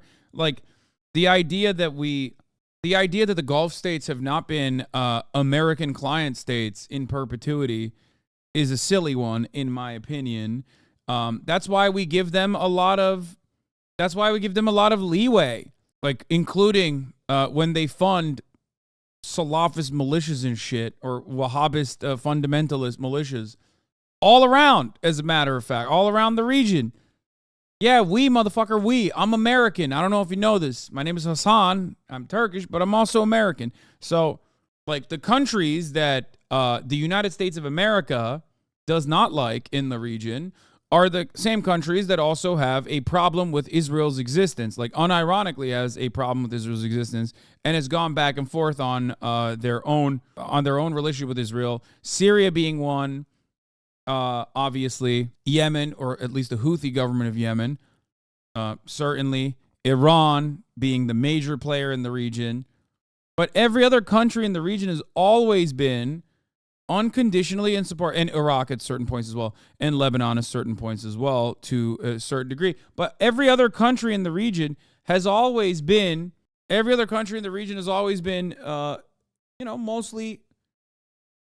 mostly favorable towards Israel. They might make a big stink, like Turkey, but as I've told you before, like Recep Tayyip Erdogan will fucking cry and yell about Israel and say, "Wow, Israel, you're fucking violent. Your time is over. Your time is over. You're done. We know you have nukes, but you can't do shit. Your time's over. We're gonna fuck you up, Israel." While there are pipelines going through Azerbaijan to Turkey into Israel that literally give 40% of fuel to Israel. It's all theater. It's all theater. What do you mean Erdogan is crying about Israel? I thought he was Israel's president. Oh, no, I think you mean Bashar al-Assad. Oh, you mean Erdogan. Oh, yeah, that's probably Israel's president. I saw that video too, man. It's great. Listen, there is no bigger power online than a fucking quirked up white boy, okay? Quirked up white boy with a Ben Shapiro affect. You will be able to, especially if you're like a little edgy, you are going to literally be the king of the white boys online. It don't matter how fucking stupid you are. It literally does not matter how little you know about a situation. As long as you're confident, oh my God, and you speak confidently and in an arrogant tone, and you sprinkle in a little bit of edgy talking points in there, you can rest on your laurels. You can always just simply repeat stuff that MSNBC is saying. As long as you are a little bit edgy, everyone will go, wow, this is a surefire way to win arguments online. Sticking on paper to the 1967 Three No's Agreement that they had all agreed upon back in Khartoum all that long time ago. But now, all of a sudden in the summer of 2020, seemingly out of nowhere, the United Arab Emirates had become the third Arab state overall and the first Persian Gulf state to openly violate. Like Hassan when he repeats Bibi being from Philly, the fucking pure copium, the metric ton of copium coming from motherfuckers who just are so ashamed of the city of brotherly love, which Benjamin Netanyahu is from, okay? It's okay, man. Sometimes you got to eat that kind of horse manure too. All right, go birds. Go birds. Just saying. Look at this. He's from Israel, born, bitch. No, totally, man. You're right. You're right. He certainly didn't grow up in Philadelphia. You're so right. Benjamin Netanyahu is more Pennsylvania than Dr. Oz is? Yes, because Dr. Oz is New Jersey. Mehmet Oz. He's from New Jersey. Benjamin Netanyahu is from Philadelphia. Violate the 1967 Khartoum Resolution and make peace with Israel without the final status of the Palestinians being resolved first. You can't say any of the things they're saying in the chat. Benjamin Netanyahu lived in Philadelphia for longer than I lived in New Jersey. It is ridiculous. Benjamin Netanyahu lived in Philadelphia for longer than I lived in Los Angeles. Get the fuck out of here. In his most formative years. You will never, I mean, he went to MIT as well, so he was in Massachusetts too. Okay. Doesn't Oz's dad know your grandpa? Yes. Mehmet Oz's father was also a doctor. That's anti-Semitic, bro. No, it's anti-Philadelphia, and a lot of people can't fucking cope with it. He's from Cheltenham. That's the Naperville of Philly. I don't care. Still Philly. First, and it would be far from the last to do so. In a series of subsequent negotiations that came to be known overall as the Abraham Accords, the Trump administration was able to almost immediately convince Bahrain, after the United Arab Emirates, to become the fourth Arab state to fully normalize their relations with Israel in September of 2020. Then, just 3 months after that, in December of 2020, during the closing days of the Trump administration, the United States was able to convince Morocco to become the fifth Arab state to fully normalize their relations with Israel as well. That one was accomplished by Washington offering that, in exchange for Morocco recognizing Israel, the United States would extend its formal recognition to Morocco's unilateral annexation of the disputed territory of Western Sahara, a territory that Morocco had previously unilaterally declared to completely annex as their so-called southern provinces all the way back in the late 1970s, but which remained unrecognized by anyone else in the outside world for decades afterwards. With the These Arab states are literally fake friends. Bro, the leadership of these nation states are they're irrelevant to the needs of the population, but also they don't listen to the needs of their own populations, especially on this issue. But that's why Israel has to not go too far, because then they'll fuck up all of these trade relations and these like normalization agreements that America has worked long and hard for. Because then people are going to fucking lose their minds. They're going to be like, what the fuck? Why is my government doing a deal with Israel when these motherfuckers are butchering Muslims? Now, ultimately, what's the meme? It's like, if you really want the Muslim world to truly defend Palestinians, tell them that Israel is no longer Jewish but Shia. Kind of true. And I say this as someone from a Sunni Muslim country, okay? Yeah, you tell all these motherfuckers that Israel is now converted. They're Shia Muslim. They would have a much easier time defending Palestinians. United Nations having always considered the Moroccan annexation, like all other unilateral annexations that have come following World War II, to be legally New Jersey is Sunni? Yeah, New Jersey, the Sunni, the Sunni Muslim nation of New Jersey that I grew up in. Null and void. So, in exchange for Morocco's recognition of Israel then, the United States became the first country in the world to ever recognize Morocco's unilateral annexation of Western Sahara, just as it had become the first country to ever recognize Israel's unilateral annexation of the Golan Heights and East Jerusalem in the couple years beforehand, all of which would ultimately provide even more hefty diplomatic ammunition to countries like Russia to blast the United States with later on, over Washington's hypocrisy regarding its selective applications of international law, approving unilateral annexations of UN-recognized occupied territories whenever Israel and now also Morocco do it, but fiercely rejecting it whenever Russia. Like, how can you fucking feel so much hatred in your heart for Russia against Ukraine, which in many instances is justifiable to feel,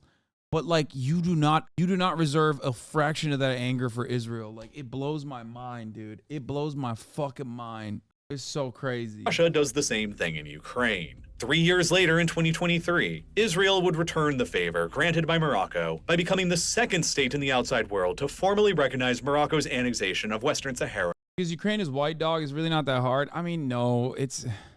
Brother, first of all, whiteness is a political concept. We already mentioned it. Slavs were not necessarily considered white in certain points in time, both by America or Nazi Germany. But also, it's not like Israel and Palestinians are different than one another. None of those motherfuckers are white, okay? Have you seen people who are living in Israel? Have you met a Mizrahi Jew? They're Arab. Israel's not fucking white. Neither is Palestine. And Palestinians have white people, and there are Ashkenazi Jews in Israel. Like, it's It's a diverse environment. The entire region is incredibly diverse. The difference here is Ukraine is in the Western sphere of influence. It has a strategic interest for America, and so does Israel. That's the major difference here. Israel's stuck in its white supremacy. Yeah, to a degree. I don't know. Do you not support Ukraine? I have not only materially supported Ukraine, but I think I've supported Ukraine better than the American State Department has, time and time again, in demanding that there should be a ceasefire and peace negotiations, which, again, I advocate for a fucking ceasefire and peace negotiations in Gaza. Everybody yells at me and says, Hasan, you want Israelis to be genocided. I advocate for a fucking ceasefire and peace negotiations in Ukraine, and they say, Hasan, you want Ukrainians to be genocided. It seems like Americans just unconditionally fucking hate peace. Doesn't matter. I could be siding with the Ukrainians who are being attacked and invaded, okay? Still, no peace there. I could be siding with the Palestinians who are being attacked and invaded. No peace there either. America just hates peace. As well. And then on January 6th, 2021, on the very same day that a mob of pro-Trump supporters stormed the American Capitol building in Washington, D.C., another event of monumental geopolitical importance was simultaneously taking place over on the other side of the world, within the symbolic capital city of Sudan, Khartoum, the very location from which the Arab League had previously proclaimed its three no's policy towards Israel more than 53 years previously. That day on January 6th, I think the three no's, he focuses on it way too much. Like, the three no's are completely meaningless. Like, all of these countries, way before the Abraham Accords, had already, like, all but officially normalized relations with Israel. I just don't think that it's all that important, or was all that important. The only difference is that they were openly willing to recognize Israel. In that precise symbolic location, the Sudanese government became the next Arab government to formally sign on to the Abraham Accords as well, which initiated the process of full Sudanese normalization with Israel as well. In order to convince them, the Trump administration had agreed to remove Sudan from America's state sponsor of terrorism list and provided them with a $1.2 billion loan to help clear Sudan's government debt to the World Bank. And just like that, the Trump administration was able to increase the pace of Israel's recognition in the Arab world from only 2 across 72 years of history to 4 more in fewer than 5 months, bringing the total up to 6 of them by 2021. And all without the underlying issue of Palestinian statehood being resolved first, that had long prevented Israel's recognition by any of the Arabs. By the time the Biden administration assumed office in Washington, it was seeming as if Israel was indeed going to be able to both eat their cake and still have it too. The Palestinians themselves were fully contained, divided, or scattered with an uncompromising Hamas-led government still dedicated to Israel's total destruction blockaded in Gaza, a mostly cooperative and collaborating Fatah-led government, isolated and divided across areas A and B of the West Bank, several million more completely removed Palestinian refugees scattered across Jordan, Syria, and Lebanon, and about 1.6 million Palestinians. There's so much in this process that he didn't mention of how the Fatah government not only got owned by Israel time and time again, but also completely shed any remaining confidence that the Palestinian population had, and why they lost all confidence from the Palestinian population. Mostly because of the he didn't mention the intifadas. Also, the reasons as to why it happened was because Israel purposefully. What? Oh, dude, fuck. That was so sick. I can't believe you banned that guy. 2 guys with insane takes. One guy said, what is it? Anti-fascists are fascist, and the Ottoman Empire was on par with Nazi Germany. Hasan is a socialist hypocrite. The other guy said, wait, where the fuck is it? It was like unhinged. He was saying like, it's terrifying that there's such a large community that's built around like hating the only Jewish country. Wait, what the fuck? Where did it go? Where's the message? The majority of Palestinians hate Fatah? Yeah, of course they do. Not really wrong about the Ottomans. Yeah, dude, the Ottomans are very similar to Nazi Germany. I guess if you're talking about the Armenian genocide, but beyond that, oh, here it is. It's extremely depressing to see such a large Twitch community revolving around hating the only Jewish state in the world. British Palestine was given to the Jews after centuries of anti-Semitic pogroms and murder of Jewish people. Most Jews are not even religious because it's an ethnicity after all, and Jews aren't white either. Hell, even Theodor Herzl was an atheist Jew, but the religious Kahanas make all Jews and Zionists look bad. No, it's not the religious Kahanas that make all the Jews and Zionists look bad.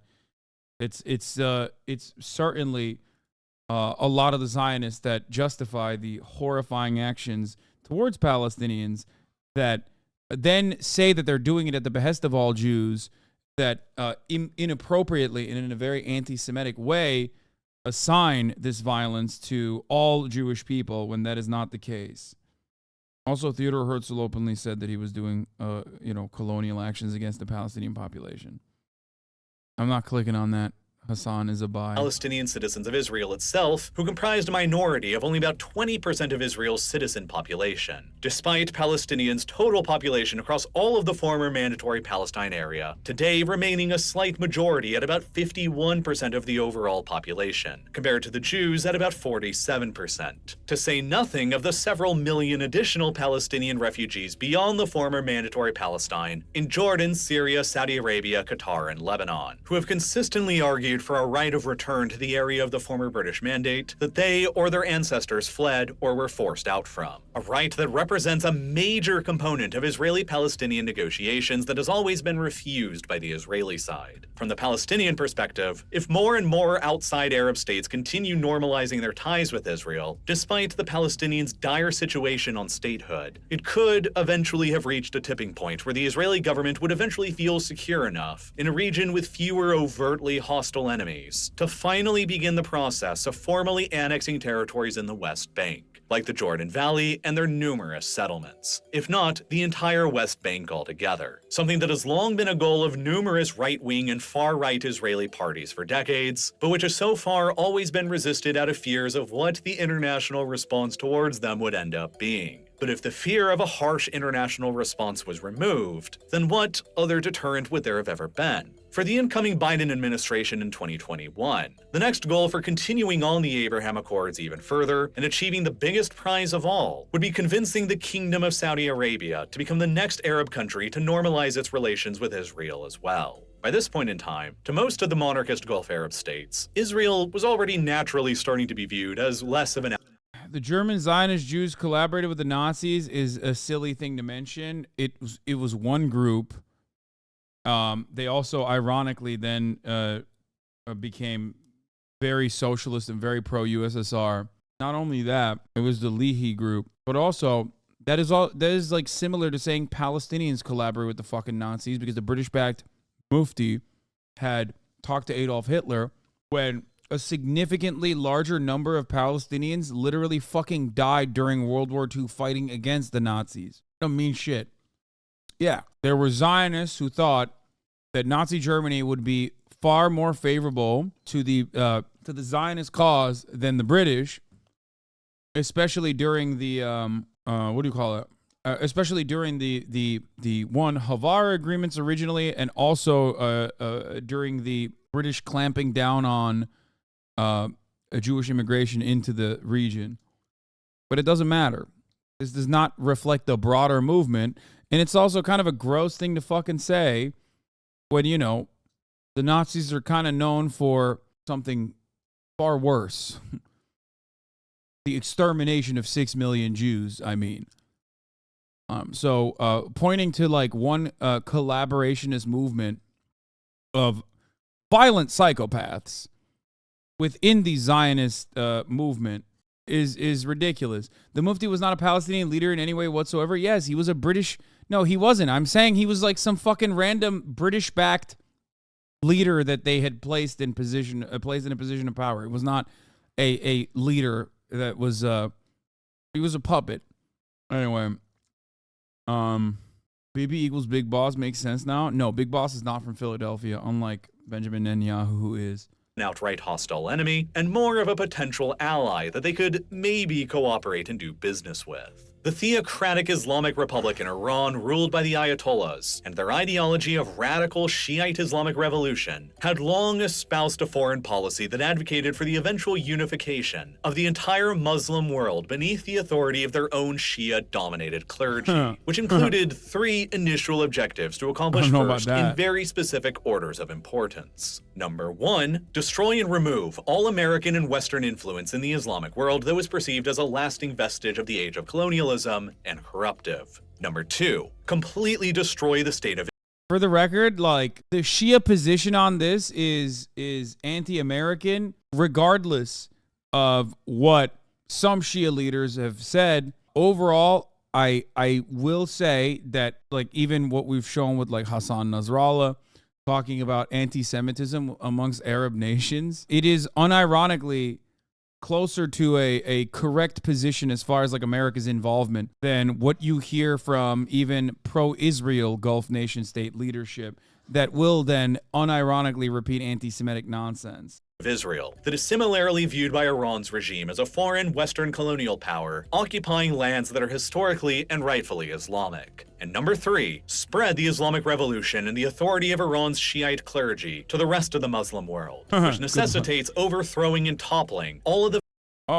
It's official. Thank you, Elint News, for the update. According to Barak Ravid from Axios, breaking, the government has approved the deal for the release of the abductees, regardless of, I suspect, what Itamar Ben-Gvir and many other of the religious far-right ultra-Zionists said.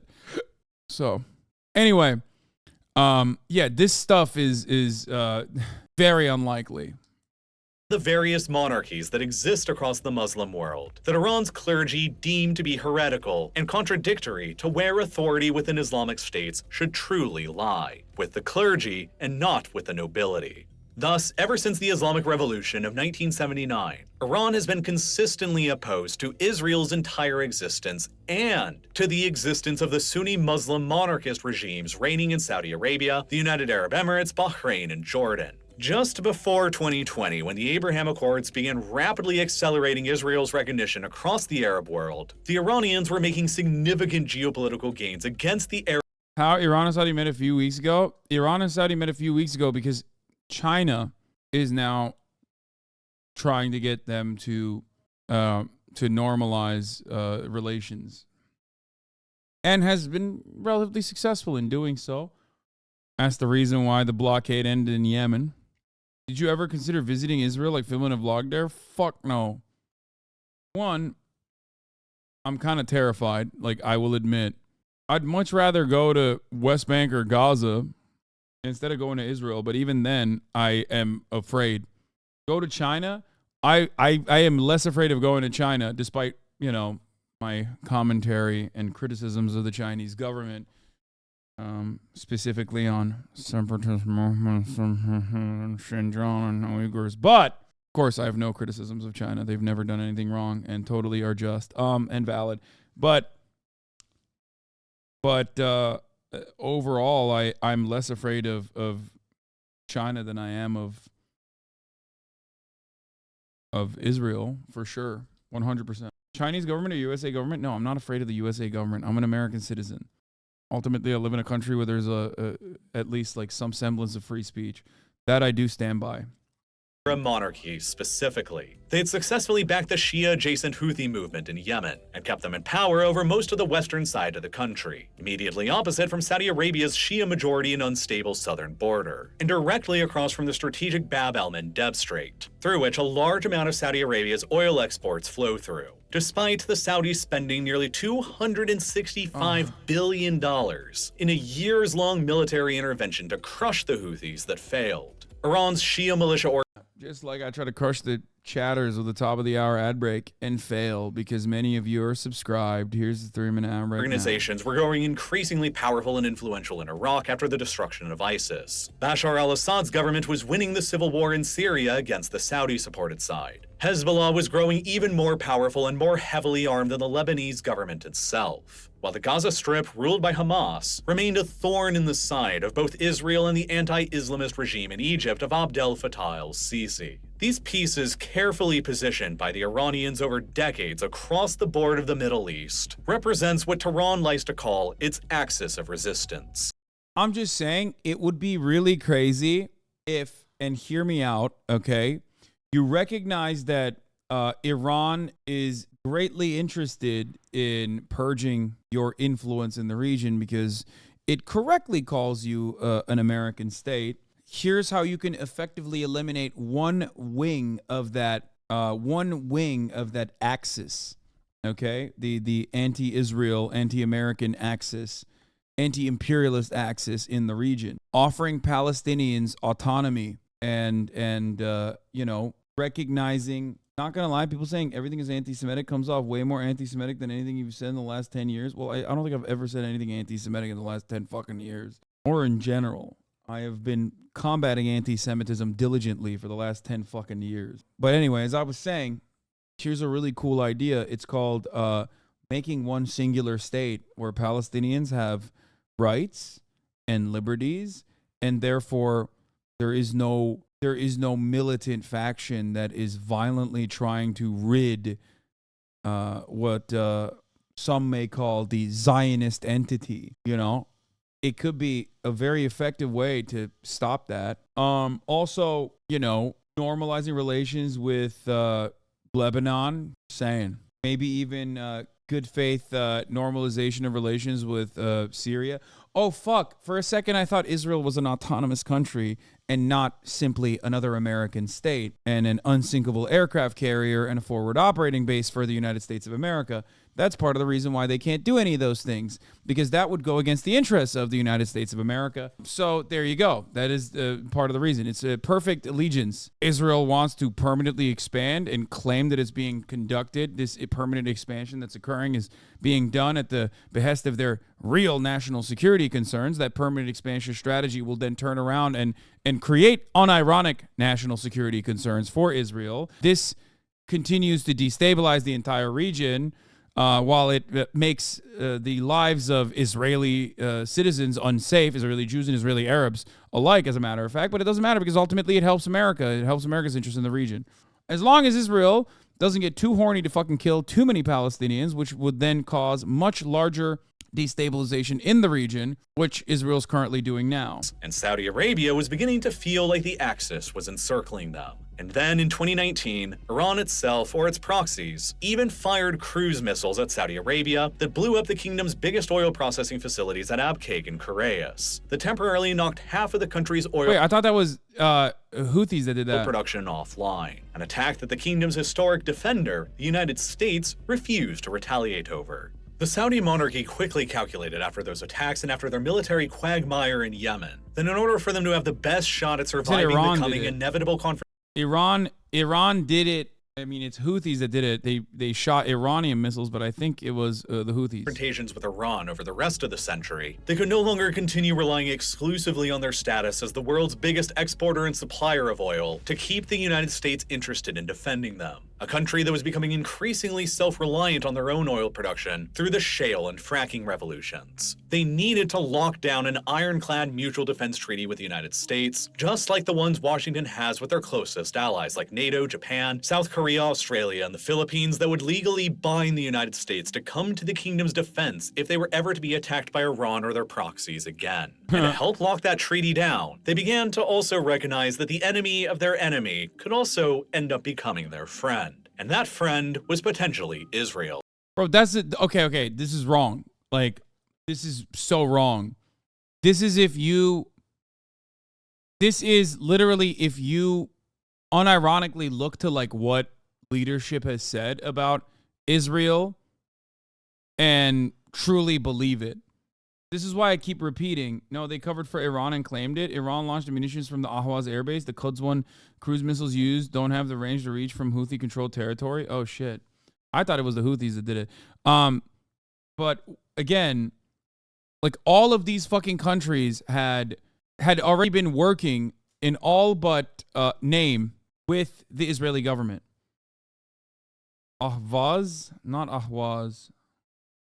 a country they had long opposed on the basis of solidarity with the Palestinian Arabs, but a country that posed no serious existential threat to the monarchy in the Saudi kingdom, the same way that revolutionary Iran and its axis of resistance did. That's part of the context that contributed to the Sunni monarchies in the United Arab Emirates and Bahrain agreeing to both recognize Israel with the Trump administration's mediation in 2020. And it's been a heavy part of the calculus that Turkey will be a key player in the negotiations. No, they won't. I mean, I guess they will, but once the negotiations have actually concluded. Okay, here's what I will say. Like, all of the Arab leadership coalition that's like going to China to negotiate, every single part of that is bullshit, okay?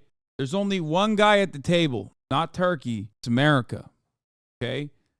Only one guy at the motherfucking table here. Only one guy that controls all the levers of power is the United States of America. That's it. What will happen after the conflict or this iteration of the conflict is over? Yeah, sure, they'll have regional partners involved, Turkey being one of them. You're not wrong about that. But overall, this is just America's say-so.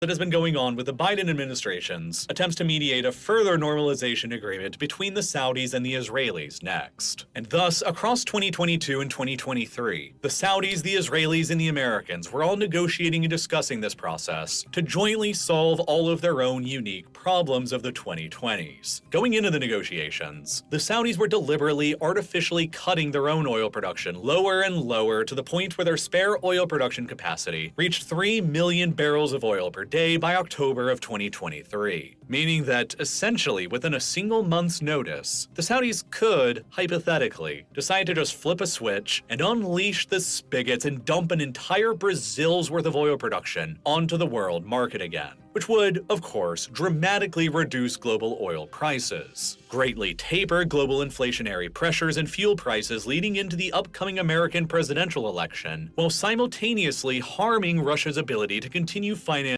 Wait, the Scream producers came out and explained. Spyglass says Melissa Barrera was fired from Scream due to rhetoric that flagrantly crosses the line into hate speech. Spyglass Media Group initially declined to comment when Variety broke the news of the company had dropped Melissa Barrera from the cast of Scream 7, but now the production banner behind the hit horror franchise revival push is pushing back on the narrative that has quickly coalesced around the decision that Barrera was fired for showing support for the Palestinian cause. Instead, a spokesperson clarifies that Barrera's posts were interpreted as anti-Semitic. How cowardly of the mainstream media to literally be like, well, they're interpreted as anti-Semitic. That's how you know it's like they're openly stating that it's probably not. Spyglass stance is unequivocally clear. We have zero tolerance for anti-Semitism or the incitement of hate in any form, including false references to genocide, ethnic cleansing, Holocaust extortion, or anything that flagrantly crosses the line of hate speech. In the wake of the October 7 Hamas terror attacks and Israel's subsequent attacks on Gaza, Barrera has been posting on her Instagram about the conflict, sharing posts that accuse Israel of genocide and ethnic cleansing. Wow, that's crazy. That's so fucking anti-Semitic. And distorting the Holocaust to boost the Israeli arms industry. Spyglass, I don't even know what the fuck this means, by the way. Spyglass quickly cut ties with the In the Heights actor following the post. Barrera was slated to star in the next Scream outing after leading the 5th and 6th entries in the past 2 years. Barrera is no longer working with the publicist, though it is unclear who dropped whom when the relationship was ended. It's fucking crazy, dude. It's crazy. Jenna Ortega is pro-Palestine too. Yeah, if you notice, she hasn't been as vocal this time around. Okay? She has not been as vocal this time around. I wonder why. Because every single person pretty much understands that if you fucking say anything and everything, there's motherfuckers waiting for you to waiting to misconstrue what you're saying if you're pro-Palestinian. So they can be like, oh, see, I told you. Yeah, no, this is a nut up or shut up moment, or more so, shut the fuck up. Don't say anything about Israel. She posted a story from a Jewish person's perspective. She's smart. Yeah, I mean, even that could still lead to problems for you. Yeah, remember the Times of Israel post from Danielle Margolis? Jenna Ortega versus Kanye. Whose anti-Semitic hate is worse? Oh, God. Remember when we covered this? This was a simpler time. Yeah. Simpler time, and yet so similar to the ongoing issues. Yeah. the comparison is so laughable because Jenna Ortega said Israel is an apartheid state. Kanye West is just anti-Semitic. Okay? Who's more dangerous to the safety of the Jewish people, Kanye West or Jenna Ortega? Easy, right? Kanye is an open Jew hater. This is true. He creates tweets that are both incomprehensible and threateningly anti-Semitic, spews Black Hebrew Israelite and Nation of Islam propaganda, and declares his love for Hitler and the Nazis. Yeah, Kanye West, pretty obvious. He went full Nazi. There was no question, you know? He even appeared to cause discomfort for even Alex Jones, the guy who attacked the survivors of the Sandy Hook shooting. Ortega, here, okay. While West uses his social media and self-aggrandizement, unhinged rants, and declarations that he's a god and most troublingly Jew hatred, Ortega uses hers to promote her work in humanitarian causes. She seems to genuinely want to help others. And therein lies the problem. The anti-Semitism of the well-intentioned but uninformed. Yeah, she posted, decolonize Palestine. Decolonize, question mark. Was this a clumsy attempt at supporting a two-state solution? I clicked the link and I was horrified. Hamas-style propaganda. I found a site that was extremist propaganda, sadly, not uncommon, even on Netflix, advocating for the same position Hamas holds, the abolition of the state of Israel, the world's only Jewish state, small being Jewish state, existing only in part of the land which Jews are indigenous. The site tells a fictional story in which Jews from Europe were and are foreign invaders who violently displaced the Pacific Palestinian people, which is objectively true. What the fuck are we doing? For example, the following appears in the Palestine 101 section. The website that she fucking posted about, by the way, again, which she deleted, I guess, so that tweet is gone, was this website, decolonizepalestine.com. A wonderful website that has a lot of information and shows you the myths, the cute little grandma with a little key on her belt. I love this. I love this because it immediately showcases, like, look, one paragraph for Kanye West being like, he loves Adolf Hitler, it's his favorite guy. And then the rest of the article is literally about how anti-Semitic Jenna Ortega is. They were on the deprogram. Who was? They were on a recent episode of the deprogram. You can see there's a Hamas website complete with a terrorist name, Arabic in the English language. Try on Alex Jones clip for reference. I don't even want to click on it, okay? It's so gross. Everything that Kanye West said was so fucking gross. The one thing Kanye West didn't say, however, was that he's pro-Israel. And if he had said all of those things and then followed that up with, but Israel has a right to defend itself, it seems at least the ADL would be like, yeah, that's fine. Anyway. Oh, Decolonize Palestine was on deprogram. Got it. What's your squat numbers lately? I don't fucking know. I haven't squatted in a while. I have been deadlifting, though. I mean, I ripped a 12-banger for, I think it was like 400 pounds. Fairly easily, as a matter of fact, on my top set, which was shocking. It was a 12-banger. I hit 400 pounds for 12. How's your back, dude? Pretty fucking strong. Strong like a goddamn ox. I mean, you're like 37, 320 pounds of pure Turkish muscle. I'd hope so. Thank you for saying that. You can't allow anything to be misconstrued. You have to use your words very carefully. People will still turn around. People will still fucking turn around and say you're being anti-Semitic or that you love terrorism. These are the things that people say about me. If you've been in here for long enough time, over the course of the past 2 months, you know that I've never advocated for positions like that, but it still doesn't matter. So ultimately, you have to realize, like, yeah. Once again, by the way, actual anti-Semites in Hollywood still operating. Just saying. I don't think Hollywood has that big of an issue with anti-Semitism. Like, you know, people saying actually anti-Semitic things. Just, or maybe because he's also said a bunch of other racist stuff. So they're like, oh, he's just like a bad guy. He's racist. He's equal opportunity racist. So he's fine. He's insane. He's making a sequel to The Passion of Christ? Wait, how? What? What do you mean? How do you make a sequel to The Passion of Christ? Isn't it? It's over, right? Like, what do you mean? Is there a new Jesus coming? Oh my God, is it Jesus coming back to Earth like rapture shit? Because that's pretty pog. He supposedly kept getting struck by lightning during the filming of the Jesus movie and thought it was a good idea to keep going.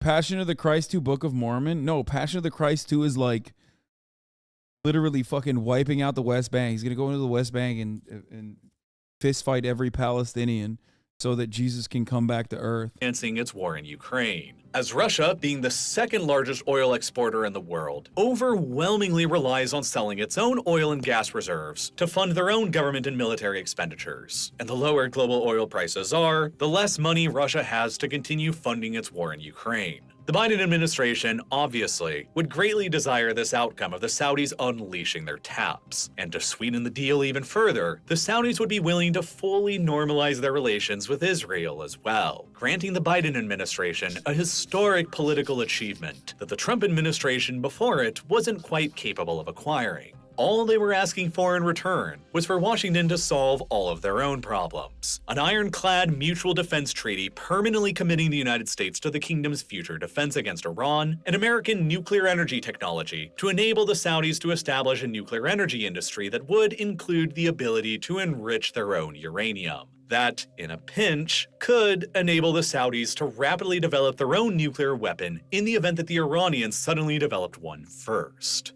To the Biden administration in the United States, a deal enabling greater cooperation between the Israelis and the Gulf-era monarchies was also highly desirable for multiple reasons. It was well known by this point that America was attempting to finally withdraw most of its military forces from the Middle East, in order to focus on countering what Washington views as the far more pressing geopolitical challenges of the decade. Russian military aggression and expansion in Europe, aimed at Ukraine, Georgia, Moldova, and likely elsewhere in the former Soviet world, and Chinese desires to fully and finally dominate Taiwan and East Asia. The Biden administration's commitment to finally withdraw from America's military presence in the region, to focus more aggressively on these other theaters, was most infamously symbolized by the disastrous American withdrawal from Afghanistan in the summer of 2021, and the ensuing Taliban blitzkrieg that immediately catapulted the Taliban right back into power again, that undid nearly all of America's trillions of dollars, thousands of lives, and decades of effort spent trying to dislodge them. Washington knows that Iran and its axis of resistance remains its most potent geopolitical threat in the Middle East, who is the most capable force of throwing the entire—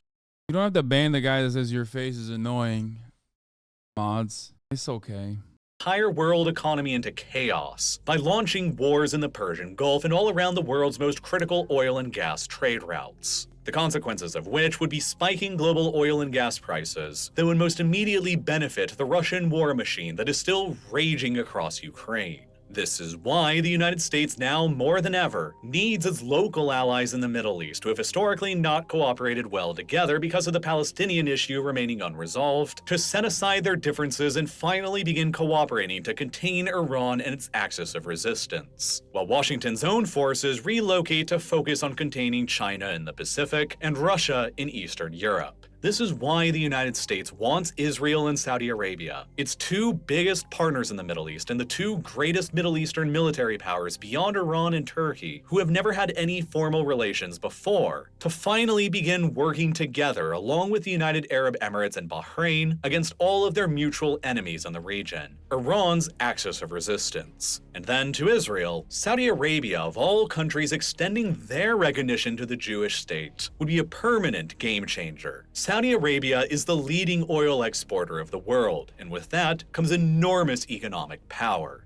Dominated by its world-leading oil exports, Saudi Arabia wields what is by far the largest economy in the Arab world, that is more than 2.5 times larger than the Egyptian economy, despite having only a third of Egypt's population. The Saudi economy is indeed so outsized compared to the rest of the Arab world that it represents nearly 1/3 of the entire Arab League's combined economy all on its own. Saudi Arabia is thus most often thought of as the premier leading Arab state today, despite having only the 6th largest overall population in the Arab world. And it's not just because of Saudi Arabia's outsized economic power either, but for their religious legitimacy within the worldwide Islamic faith, owing to their control and stewardship over the two holiest cities and sites in Islam. Guys, I covered the hostage deal update. I know.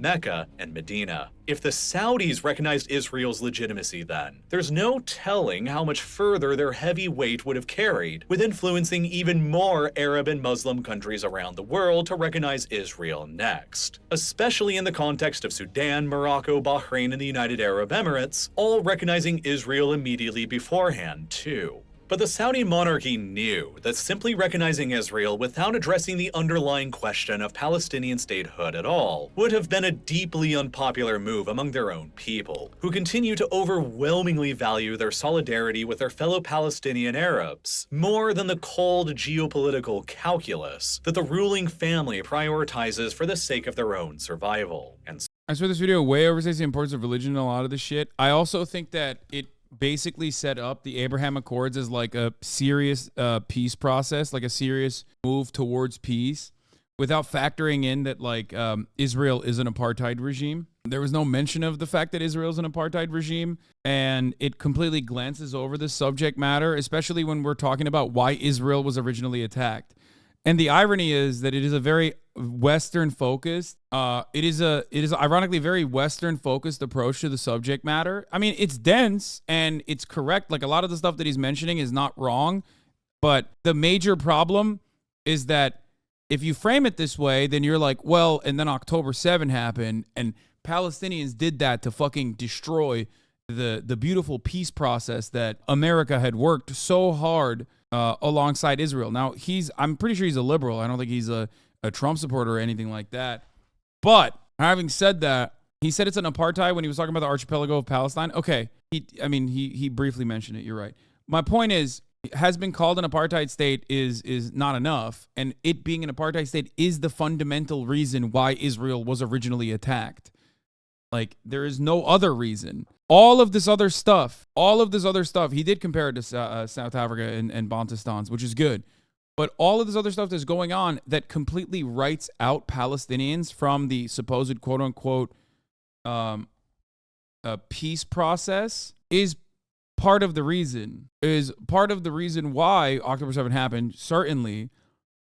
However, it's also another major misstep by the power player in the region. I look at this with, I think, an extremely critical lens where I look at Israel's arrogance in the way that it has dealt with the Palestinian people as bad governance in general. Beyond the morality of the situation, which I think is abhorrent, and apartheid is completely not permissible. It's ridiculous. It's violent. It's horrifyingly racist. But I do think personally that Israel has also done a very bad job so far, especially since 1967. Really fucking bad.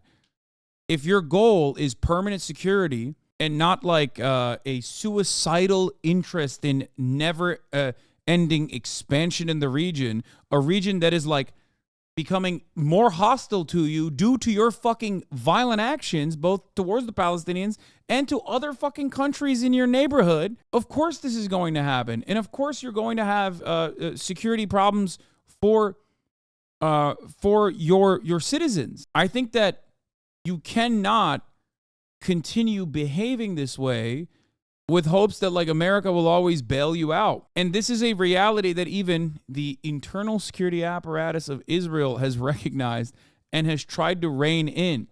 Israel kept getting in his own way because the overarching Zionist agenda was to take over the entirety of this land that Palestinians were on top of still. And in order to do so, in order to try and do so with Israel tried to do this while also trying to not piss off the Western world or the Arab nations in the region or the Arab populations in the region. A lot of these policies, in my opinion, should be analyzed from this very important framework that the Israeli government, okay, as an entity separate from the Israeli people, always and forever has operated in a way where they care more about Palestinian expulsion than they do about Israeli security. They demonstrated this on October 7th, they demonstrated this on October 8th, and they demonstrated this on October 6th too. One of the first actions that the Israeli government engaged in was to immediately start bombing Gaza while there were still hundreds of Palestinian militants inside of Israel proper. That to me shows what the truth is. It shows that the overarching goal here is to just like utilize any opportunity to expel or to kill as many Palestinians as you possibly can. So, Riyadh was also demanding some limited and relatively small concessions from the Israelis relating to the ongoing Israeli occupation of the West Bank, in order to save some face and appear to continue being the Arab world's champion. But this was proving difficult for specifically the new Israeli government of 2023 to accept, because it was a brand new coalition government, largely composed of hardcore right-wing Israeli nationalist parties who wanted to completely annex the entire West Bank outright. The preceding November 2022 legislative elections in Israel had resulted in what has been called the most far-right government in Israel's entire history, a byproduct of years' worth of higher fertility rates among Israel's most religious sects of Judaism, resulting in a shifting of demographics further towards the religious right that is expected to continue for decades to come. Leading into the negotiations on normalization with Saudi Arabia, Benjamin Netanyahu was already considered to have been fighting within Israel for his continued political survival. His new coalition government in 2023 consists of pro-settler parties like Jewish Power and the religious Zionist Party that favor deporting Palestinians considered to be disloyal from Israel and favor further Israeli annexations in the West Bank. The coalition agreement between Netanyahu's own Likud party and the That's just bad framing. There were 5 elections. The demographics didn't change in 1 year. There's two competing interests here. One is Benjamin Netanyahu's own personal motivation to try and remain in power so he doesn't go to jail. And 2, a lot of these parties, including the Likud party itself, like Likud being a popular party in Israel is already unacceptable. It's ridiculous. But then these other guys also gaining more prominence as a consequence of the Israeli politics becoming more and more right-wing it would have happened under any circumstance as long as Israel had an apartheid.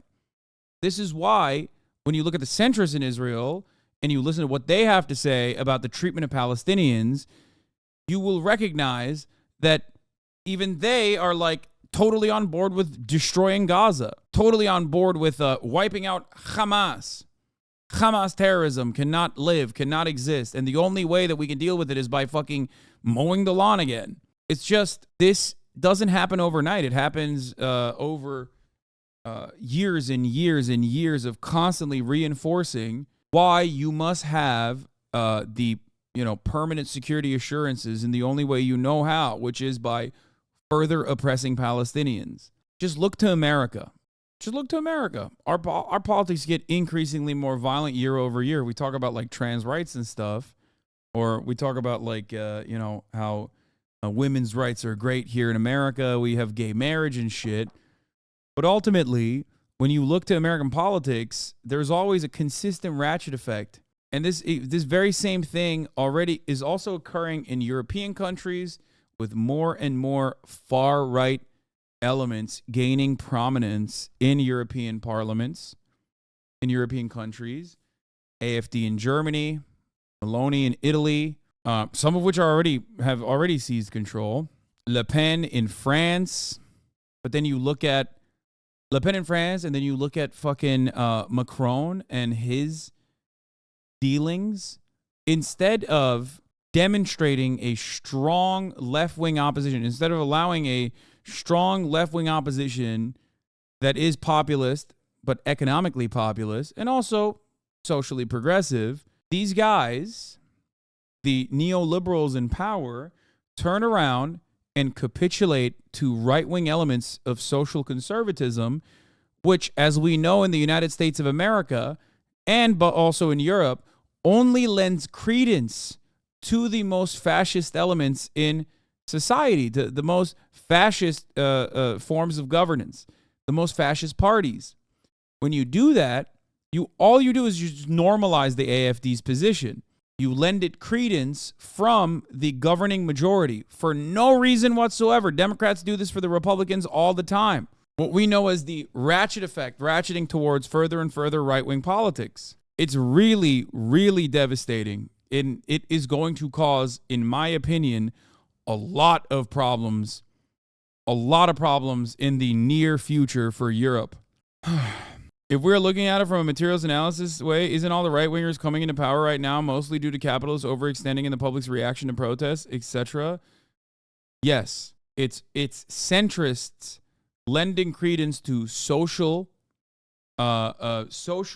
conservatism as the only permissible form of populism. If the public is demanding material change, but also simultaneously saying a bunch of racist shit, and the only thing that you as a neoliberal can allow is like maybe offering 10% more racist policies, all of a sudden, you haven't changed the material conditions on the ground that is causing that volatility, causing that anger to begin with, and all you've done is lend credence to the fucking right-wing positions, and you will never be able to defeat the right-wing populace in their own game. No one in America is ever going to say, yeah, I'm voting for the Democratic Party because they're racist. So when the Democratic Party does behave in very racist ways or permit right-wing white nativist immigration policies, for example, you're not actually winning over a majority of people that are like, you know what, I'd rather go with the Democrats because they're doing racism in an appropriate way. All you've done at that point is just basically create an environment where the Republicans can go, see, no matter what they do, they will never be able to deal with immigration. We can deal with immigration because we're the real racists. And even they recognize it's bad. Look, there was no better demonstration of this than Donald Trump turning around and being like, who built the camps? Obama built the camps. It was so wild. I felt like I was taking crazy pills when Donald Trump would openly be like, Obama built the camps. Why didn't you yell at him back then? And it's like, bitch, I yelled at Obama too. And Biden is now building the wall. You think that matters? When you look at, yes, I know I described the CDU in Germany. I know. It's identical, okay? Centrist, center-right politicians like the Liberal Democratic Party in the United States of America or the CDU in Germany unironically create an environment that causes actual far-right parties to gain prominence because you are legitimizing their position. Religious Zionist Party that followed those elections in November of 2022 specifically stated, quote, the Prime Minister will work towards the formulation and promotion of a policy whereby sovereignty is applied to the Judea and Samaria. Judea and Samaria being the Israeli right-wing term for the West Bank. As a result, like, dude, racism is easy politics, okay? It's so easy. It's so easy. The broad majority of every population is stupid as fuck, and stupid people are easy to dupe with reactionary framing, okay? The fear of the other. It's like a very base natural phenomena, okay? It's like some lizard brain shit. And that's precisely what Democrats lean into as well. UB is correct. When rhetoric enables the subjugation of the other for the sake of security theater, fascism is always going to be the result.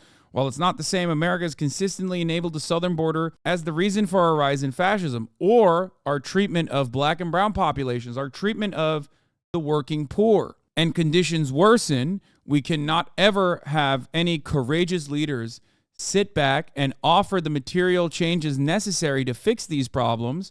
So all we do is try to like push the problems away. And the only way to push the problems away, the only way to sweep them out of sight and out of mind is through a militant machine, a machine that moves us closer and closer towards barbarism, fascism. Result in February of 2023, the Israeli Defense Ministry agreed to transfer most of their administrative powers in the West Bank over to a West Bank settler named Bezalel Smotrich, the leader of the Religious Zionist Party and the brand new coalition government's appointed Minister of Finance. A move that effectively appointed Smotrich, an avowed Jewish supremacist who openly opposes any Palestinian statehood at all and denies the existence of the Palestinian Oh, there's just a manlet I've come to find. People as the de facto governor of the West Bank. And while the move might not have been accompanied by the same kind of pomp and circumstance that went along with Russia's declared unilateral annexations of occupied territories in Ukraine, This Israeli transfer of authority in the West Bank from military rule to civilian rule effectively amounted to a quiet de jure Israeli annexation of the West Bank anyway, and further cemented Israel's long-term designs on incorporating the territory even further at the expense of the Palestinians, and in contravention to the agreed-upon Oslo Accords of 1993 and 1995. And thus, for Netanyahu to compromise. Hasan, do you believe Israel could ever become so belligerent and self-destructive to American interests the U.S. will drop them? And is that copium? Yes, America will never drop Israel. What are you, fucking nuts? America will just reign in Israel before they drop Israel. What do you mean? Dude, I'm telling you right now, no matter how fucking horny Netanyahu is, okay? No matter how horny he is to have one last hurrah before he loses power and may even go to prison, no matter what happens, America could technically still say, dude, you're done. You're done. On any plans of further incorporating the West Bank into Israel would mean betraying his own coalition partners who were keeping him in power, which significantly tied his hands on the negotiation. Oh yeah, Netanyahu's not going to prison for war crimes, for corruption. Yes. I think part of the corruption case was literally him giving money to Hamas, actually. Wasn't it? Hold on. What was the corruption charges against him? He was indicted for breach of trust, accepting bribes, and fraud, which led him to legally relinquish his ministry positions, ministry portfolios, other than prime minister. He denied all accusations, vociferously attacked those who seek to prosecute him. Trump put Israel into uncharted territory, dominating political life. Dude, they're so perfect for one another. Him and Trump are so perfect for one another. The investigations into Netanyahu's conduct began in 2016 when the authorities pursued claims that the prime minister had a habit of performing official favors for wealthy businessmen in exchange for gifts, both material and intangible. Netanyahu's Israel's longest-serving prime minister was accused of receiving cigars, champagne, bracelets, bags, luxury clothes, disrupting investigative and judicial proceedings, and even demanding fawning coverage by two leading Israeli news outlets. 2018, police formally recommended that he be prosecuted. In 2019, he was indicted and the trial began in 2020. Jerusalem District Court made its way through a list of more than 300 witnesses, but the trial, originally expected to last a year or more, has been delayed several times for various reasons, including once when a central witness cited personal reasons in 2021, another time because of coronavirus restrictions, and again in February this year when the judge in case tested positive for COVID. Case 1000, suspicions. Netanyahu received gifts from Hollywood mogul Arnon Milchan, Australian businessman James Packer in return for political favors, lavish gifts. Case 2000, Netanyahu and Arnon Moses, publisher of the Yediot Ahronoth Daily, discussed the tit-for-tat deal. Yediot is Ynet, right? Netanyahu would limit the circulation of rival newspaper Sheldon Adelson-owned Israel Hayom. Wait, what? Netanyahu and Sheldon were on the outs? I did not know that. Wait, this is so weird. Aren't they both? But they're both right wing. That's so weird. In return, Yediot Ahronoth would give the premier favorable coverage. Adelson is dead now? Yes, he is. He died. James Packer with then fiancée Mariah Carey in Italy, June 2015. Sheldon Adelson, was he a journalist? Fuck no. He was a fucking casino mogul, dude. What? Sheldon Adelson. Damn, a lot of chatters don't know. Straight fucking awful demon. Awful reactionary right-wing psychopath. One of the biggest defenders of the Republican Party. One of the biggest donors of the Republican Party. There's no solidarity amongst right-wing people. There's only the next enemy. Right-wing will kill right-wing if they perceive each other as a bigger threat to their ideology. Yes, I do know that Yair Netanyahu's son, lives in Miami. Another L for Florida. Also, he's 2 days younger than you. Yes, I do know. I know that Yair Netanyahu, also a groyper and anti-Semitic himself, just like his dad, is in Miami right now. He lives in Miami. Netanyahu allegedly gave Milchan for return for $750 in gifts. He pushed the Milchan law, which gives tax breaks for Israelis returning after living overseas. He helped him get a new 10-year visa to the U.S., set up a meeting to advance his interest in the Israeli TV market. Further deal tied to Milchan's Indian business partner, intervened to prevent collapse of Israeli TV channel that Milchan had shares in. Damn, this guy's awesome. Netanyahu's other son is a Bible champion. Sheldon Adelson owned a Boeing 747 SP, which was one of the only ways to fly directly from Las Vegas to Israel nonstop in luxury. Same plane they use in the Sophia Stratospheric Observatory for Infrared Astronomy program to take pics of space from higher up in the atmosphere. Nice. Not even a Bible champion. He came in third place. I mean, I think that's still pretty pog. Good for Netanyahu's world Bible champion son. Much better than the other one. What the fuck is a Groiper, dude? Like a 4chan loser. Like a 4chan Nazi. Anyway. With Saudi Arabia, who was wanting to see at least some symbolic progress against the occupation of the West Bank being made. But progress was still being made nonetheless, with the Saudi crown prince himself saying in September of 2023, mere weeks before Hamas's attack on Israel, that every day the prospects of normalized relations between the kingdom and Israel were getting closer. All of this build-up to war began coming to a head in 2023, when Iran and the Saudis first negotiated a full restoration in their own diplomatic relations in March, with the mediation of the Chinese. A clear attempt by Iran to present itself and its axis as being less threatening to Riyadh in order to dissuade the Saudis from seeing the need to ally any further with Israel. Clearly, Iran does not want its two biggest self-declared enemies in the region, Israel and the Saudi monarchy, actually cooperating together against them. Iran would prefer to divide and conquer, and prevent Israel and the Saudis from being able to cooperate against them. Divided, they are easier targets for Tehran and their axis to work against independently, one at a time whenever they believe the times are right. Any deal between Tel Aviv and Riyadh that would disrupt that capability would have thus been anathema and unacceptable to Tehran's regime. Ultimately, as of the production of this video, it's still not precisely clear if Iran ended up having any direct influence or not on Hamas's attack on Israel that was launched on October 7th. But Hamas and Iran do have a very long relationship. Iran somewhat supports Hamas's regime in the Gaza Strip because they share at least one core aligned goal: the total destruction of Israel as a state. But Hamas is not just a total proxy of Iran that answers directly to the Ayatollah in the same kind of way that Hezbollah in Lebanon does. Hamas and Iran have core ideological and theological differences that matter. Hamas is a militant Sunni Islamist and Palestinian Arab nationalist organization, while Iran envisions the ultimate establishment of a pan-Islamist state ruled by their own Shiite clergy that would, assumingly one day, include all of Palestine as well. I mean, I don't think the theological differences matter at all, especially considering that I don't think that matters at all, especially considering that they are literally closer to the Shia regime than they are to the Muslim Brotherhood, which they originally started as an offshoot of. It's not, I don't think this is like a religious war. I don't think religion plays this big of a deal. Religion plays an important role when discussing places like Jerusalem. The symbolism of what Jerusalem is and who gets to control Jerusalem is important to the entire Muslim world. It's important to some of the religious Jews as well, but and maybe even Christians too. But ultimately, it's not. I don't think that this is like a religious war as much as it is a way to purge the region of American.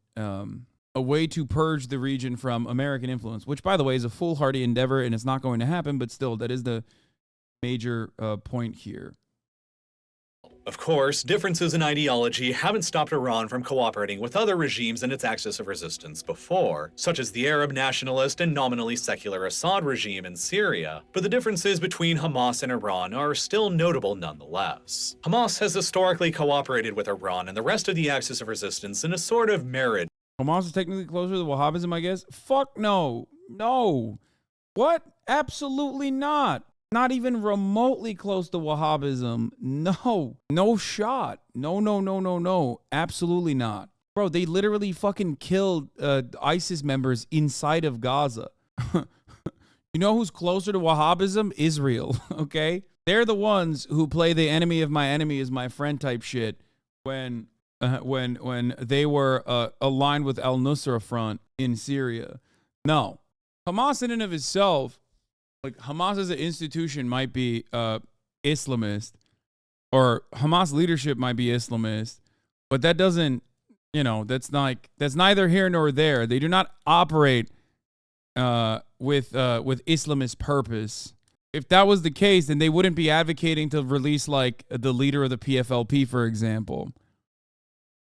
Of convenience. Not because they do so enthusiastically, but because there's basically nobody else in the world who will actually directly support them against Israel, as Hamas is recognized as a terrorist organization by basically the entire Western world and Egypt. Hamas knows that Iran views them as essentially a pawn on their board of the Middle East. A pawn that can be sacrificed to achieve strategic outcomes, like finally crashing the Israel-Saudi normalization process once and for all. But Hamas has been left with no other choice but to operate as Iran's pawn. And even independently of Iran's reasons and influence, Hamas had their own motives to launch their attack on October 7th as well. By provoking Israel into launching a massive retaliatory invasion of the Gaza Strip, it puts Saudi Arabia into a very uncomfortable position. Would they, as the self-professed leader of the Arab world and advocate for the Arab people, continue? The goal of any kind of terror attack, any kind of attack of like indiscriminately lobbing missiles or kidnapping IDF members or even kidnapping Israeli citizens and civilians is always the same. It's one and the same. It's the same goal that the PFLP had if they were to fucking, take over a plane, like hijack a plane. It's always to make demands of the Israeli state, or rather to engage in a negotiations process, or depending on how desperate they are, to make the occupation as costly as possible. That's it. It's never anything beyond that. There is no like additional, we want to exterminate all the Jews type shit that American political commentators try to consistently claim is the overarching goal here. No.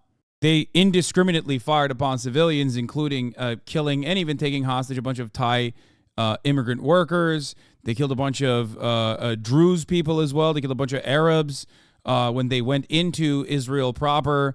Their goal overall is to make the occupation be costly, that they're still there, that they cannot be ignored, that you cannot simply trap 2.5 million people into a open air prison and then have another 2.5 million under occupation in the West Bank under an apartheid structure. You just can't do that without repercussions. You might not agree with that, but that is the ultimate goal. Like the ultimate goal of the Hasanabi broadcast is serving you 3-minute ad breaks at the top of the hour. Here's the 3-minute ad break now. Normalizing relations with Israel in the midst of cataclysmic suffering of the Palestinian Arabs in Gaza, continuing to do so would have fundamentally undermined the Saudi monarchy's own legitimacy with its people, and with Arabs and Muslims the world over. And so potentially with them deciding to stop the deal, the Saudis and Israelis wouldn't end up being able to cooperate together against one of Hamas's biggest supporters, Iran. The pace of continued recognition of Israel in the Arab world from the Abraham Accords may finally be stopped. The unresolved question of Palestinian statehood may finally return back to the forefront of political discourse in the Arab and outside worlds. International pressure on Israel may continue to grow, and perhaps the Israeli government would feel less secure in their looming plans to annex the West Bank. Yeah, gotta make money while talking about Gaza. Yeah, dude. Can't forget the ads. I know. That's my major goal. Like, I wasn't joking. That is the major reason. That's why I talk about like politically unpopular things on a regular basis. That's why I've been relentlessly covering Israel-Palestine over the course of the past 2 months, despite the fact that it has like literally led to a massive meltdown. Thousands of people routinely calling me a fucking terrorist and a supporter of Hamas. And also most people just leaving because ultimately most people even leaving the broadcast because they're too bored of like the constant coverage of death and atrocities over and over again. I do it because I love the money. That's why I do it. Even feel less secure and continuing Thank on you with for speaking truth to power, my friend. their 16-year-long blockade of the Gaza Strip. So far, it appears that many of these objectives have begun to already be achieved. Mohammed bin Salman, the crown prince of Saudi Arabia, has already announced that the talks of normalizing relations with Israel will be put indefinitely on hold until the war in Gaza is over. And he has begun increasing his demands of Israel for a deal much further than he was before. Now, the Saudis are demanding that in order for the normalization agreement to be made after the war is concluded, Israel must fully withdraw all of its hundreds of thousands of settlers from the West Bank entirely, something that the hundreds of thousands of Israeli settlers themselves and the increasingly far-right Israeli demographics and parties who currently govern the country will most likely never be willing to accept. And that means that it's highly doubtful that Israel and the There's no party in the Israeli government that would accept that. Maybe like the communist 5 seats that occupy the communist parties, and maybe like if they were popular enough, like the Arab parties. No shot. It's just not a thing. That is not. It also would be very violent. Like, it would be ridiculous. Saudis will be able to actually work out a deal and fully cooperate together against Iran going my forward. links don't work Moreover, correctly. Washington's strategic plans for a new security arrangement in the Middle East to cover for their reshuffling of forces to focus on countering China and Russia now appear to have failed, with the future cooperation between the Israelis and the Saudis against the Iranians and the Axis of Resistance now appearing to be in tatters. Iran will continue to be emboldened to whittle away at the Israelis and Saudis one at a time, and at a time and place of their own choosing, while Iran's increasingly close ally Russia will be strengthened by the deal falling apart as well, because now the Saudis have very little incentive to turn back online their spare oil production capacity of 3 million barrels of oil a day. You're a deluded extremist that fosters more divisions than the solutions you claim to seek. No, I'm not an extremist. Well, I guess maybe I am. Actually, you know what? There is probably, if peace is an extreme position, then yes, I am an extremist. If peace, or if healthcare, for example, is a radical proposition in America, then yes, I am a radical, right? The real question is it the correct proposition? Is it the morally righteous proposition? That's what you must be asking yourself. And as far as like fostering more division than the solutions I claim to seek, this part is actually incorrect. The only difference here is that divisions always exist. You are just not conditioned into seeing the perspective of the oppressed. So when I cover the perspective of the oppressed rather than the position that the oppressor wants you to hear, which is that to assure stability, we must continue oppressing viciously, all of a sudden you start believing that this is causing division.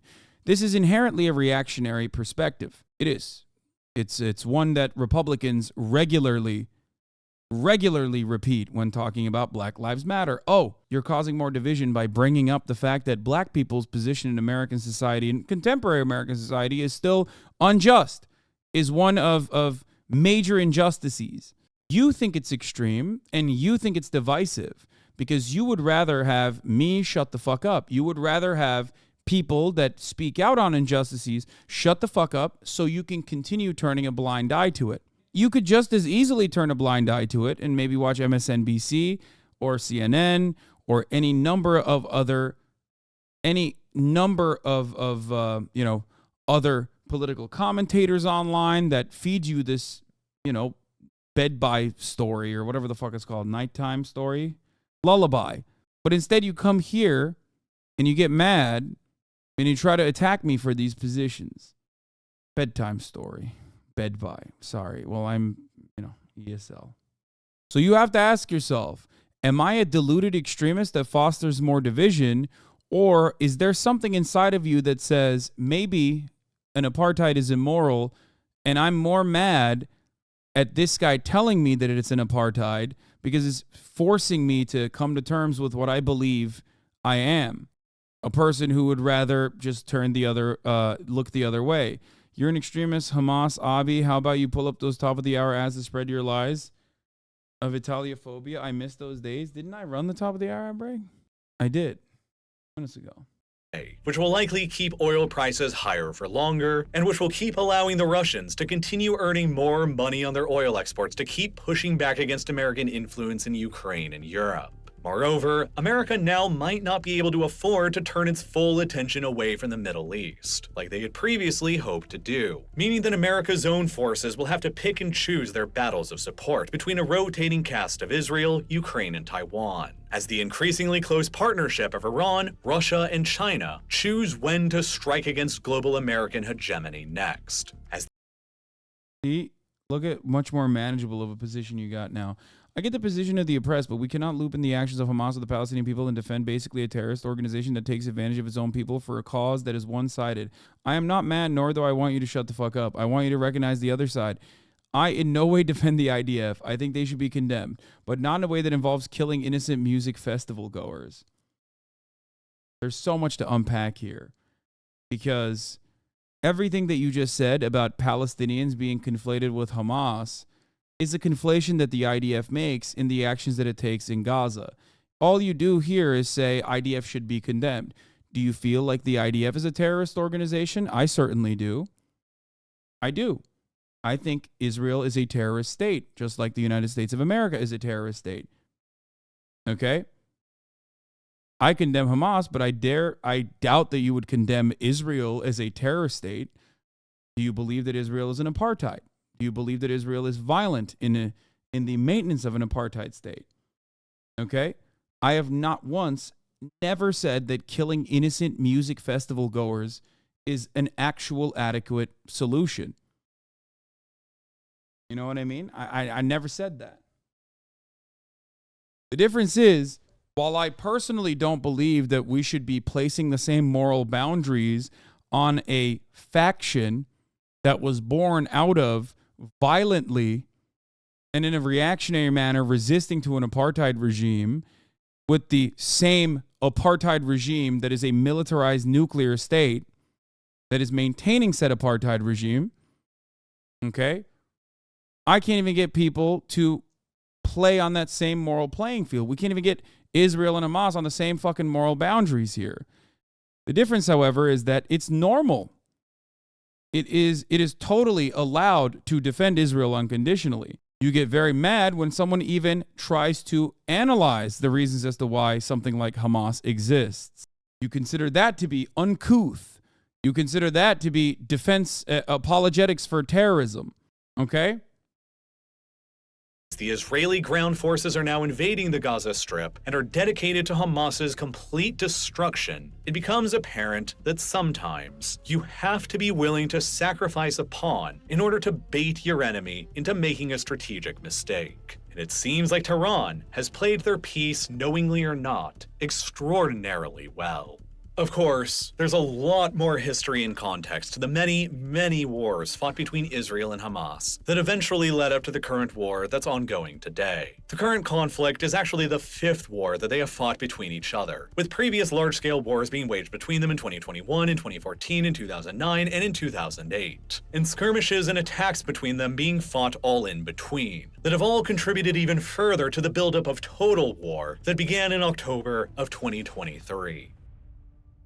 But unfortunately, due to the inherently violent, controversial, and recent nature of discussing how an organization like Hamas was able to catapult itself into power in the Middle East, and how all of the many wars between them and the Israelis have gone ever since, the next part of this video would almost certainly cause the rest of the video that came before it to become demonetized and age-restricted, which ultimately would mean that YouTube's algorithm would have never promoted any of this video to you, and you would probably never have gotten to see any of it. But thankfully, I was still able to produce that next part of this video anyway because of the power of Nebula, where you can go and watch the next full-length part covering exactly how Hamas managed to rise to power in Gaza and how the many wars and conflicts between them and the Israelis have been fought ever since. If you want a broader context behind this conflict with information that this video didn't quite get into, like what the Gaza Strip really is, what Hamas is, and how the conflict between Gaza, Hamas, and Israel has constantly evolved over decades into its current form, then this is what you should check out next, as it's all very important to understand if you want to try and make sense of what's going on here right now. And this is also just one of more than 24 exclusive full-length real-life lore videos that you can only find on Nebula in my overall modern conflict series there that can all only be found over there because of all of their darker, more controversial subject material. There are dozens of other episodes covering how other recent major wars and conflicts in the Middle East began and went that this video also never really dived into, like the rise and fall of ISIS across Iraq and Syria, the modern civil wars in Syria, Yemen, and Libya, a deeper dive into the origins of the United States-Iran conflict, the 2003 US invasion of Iraq, and the 20-year-long American invasion and occupation of Afghanistan, along with dozens of others and brand new episodes releasing every single month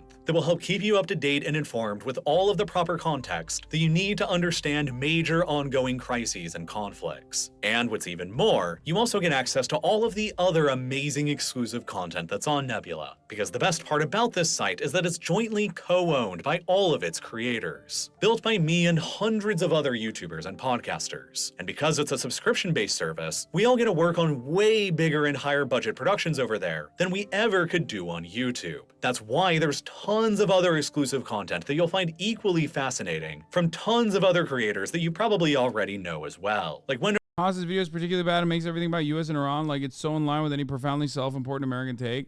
I think the Israeli conflict is an American one. And saying that is not incorrect. A lot of people engage in this weird copium. Yeah, Nebula is a Productions, Neo Poly. This is America. Like, this is an American conflict. This is America's doing 100%.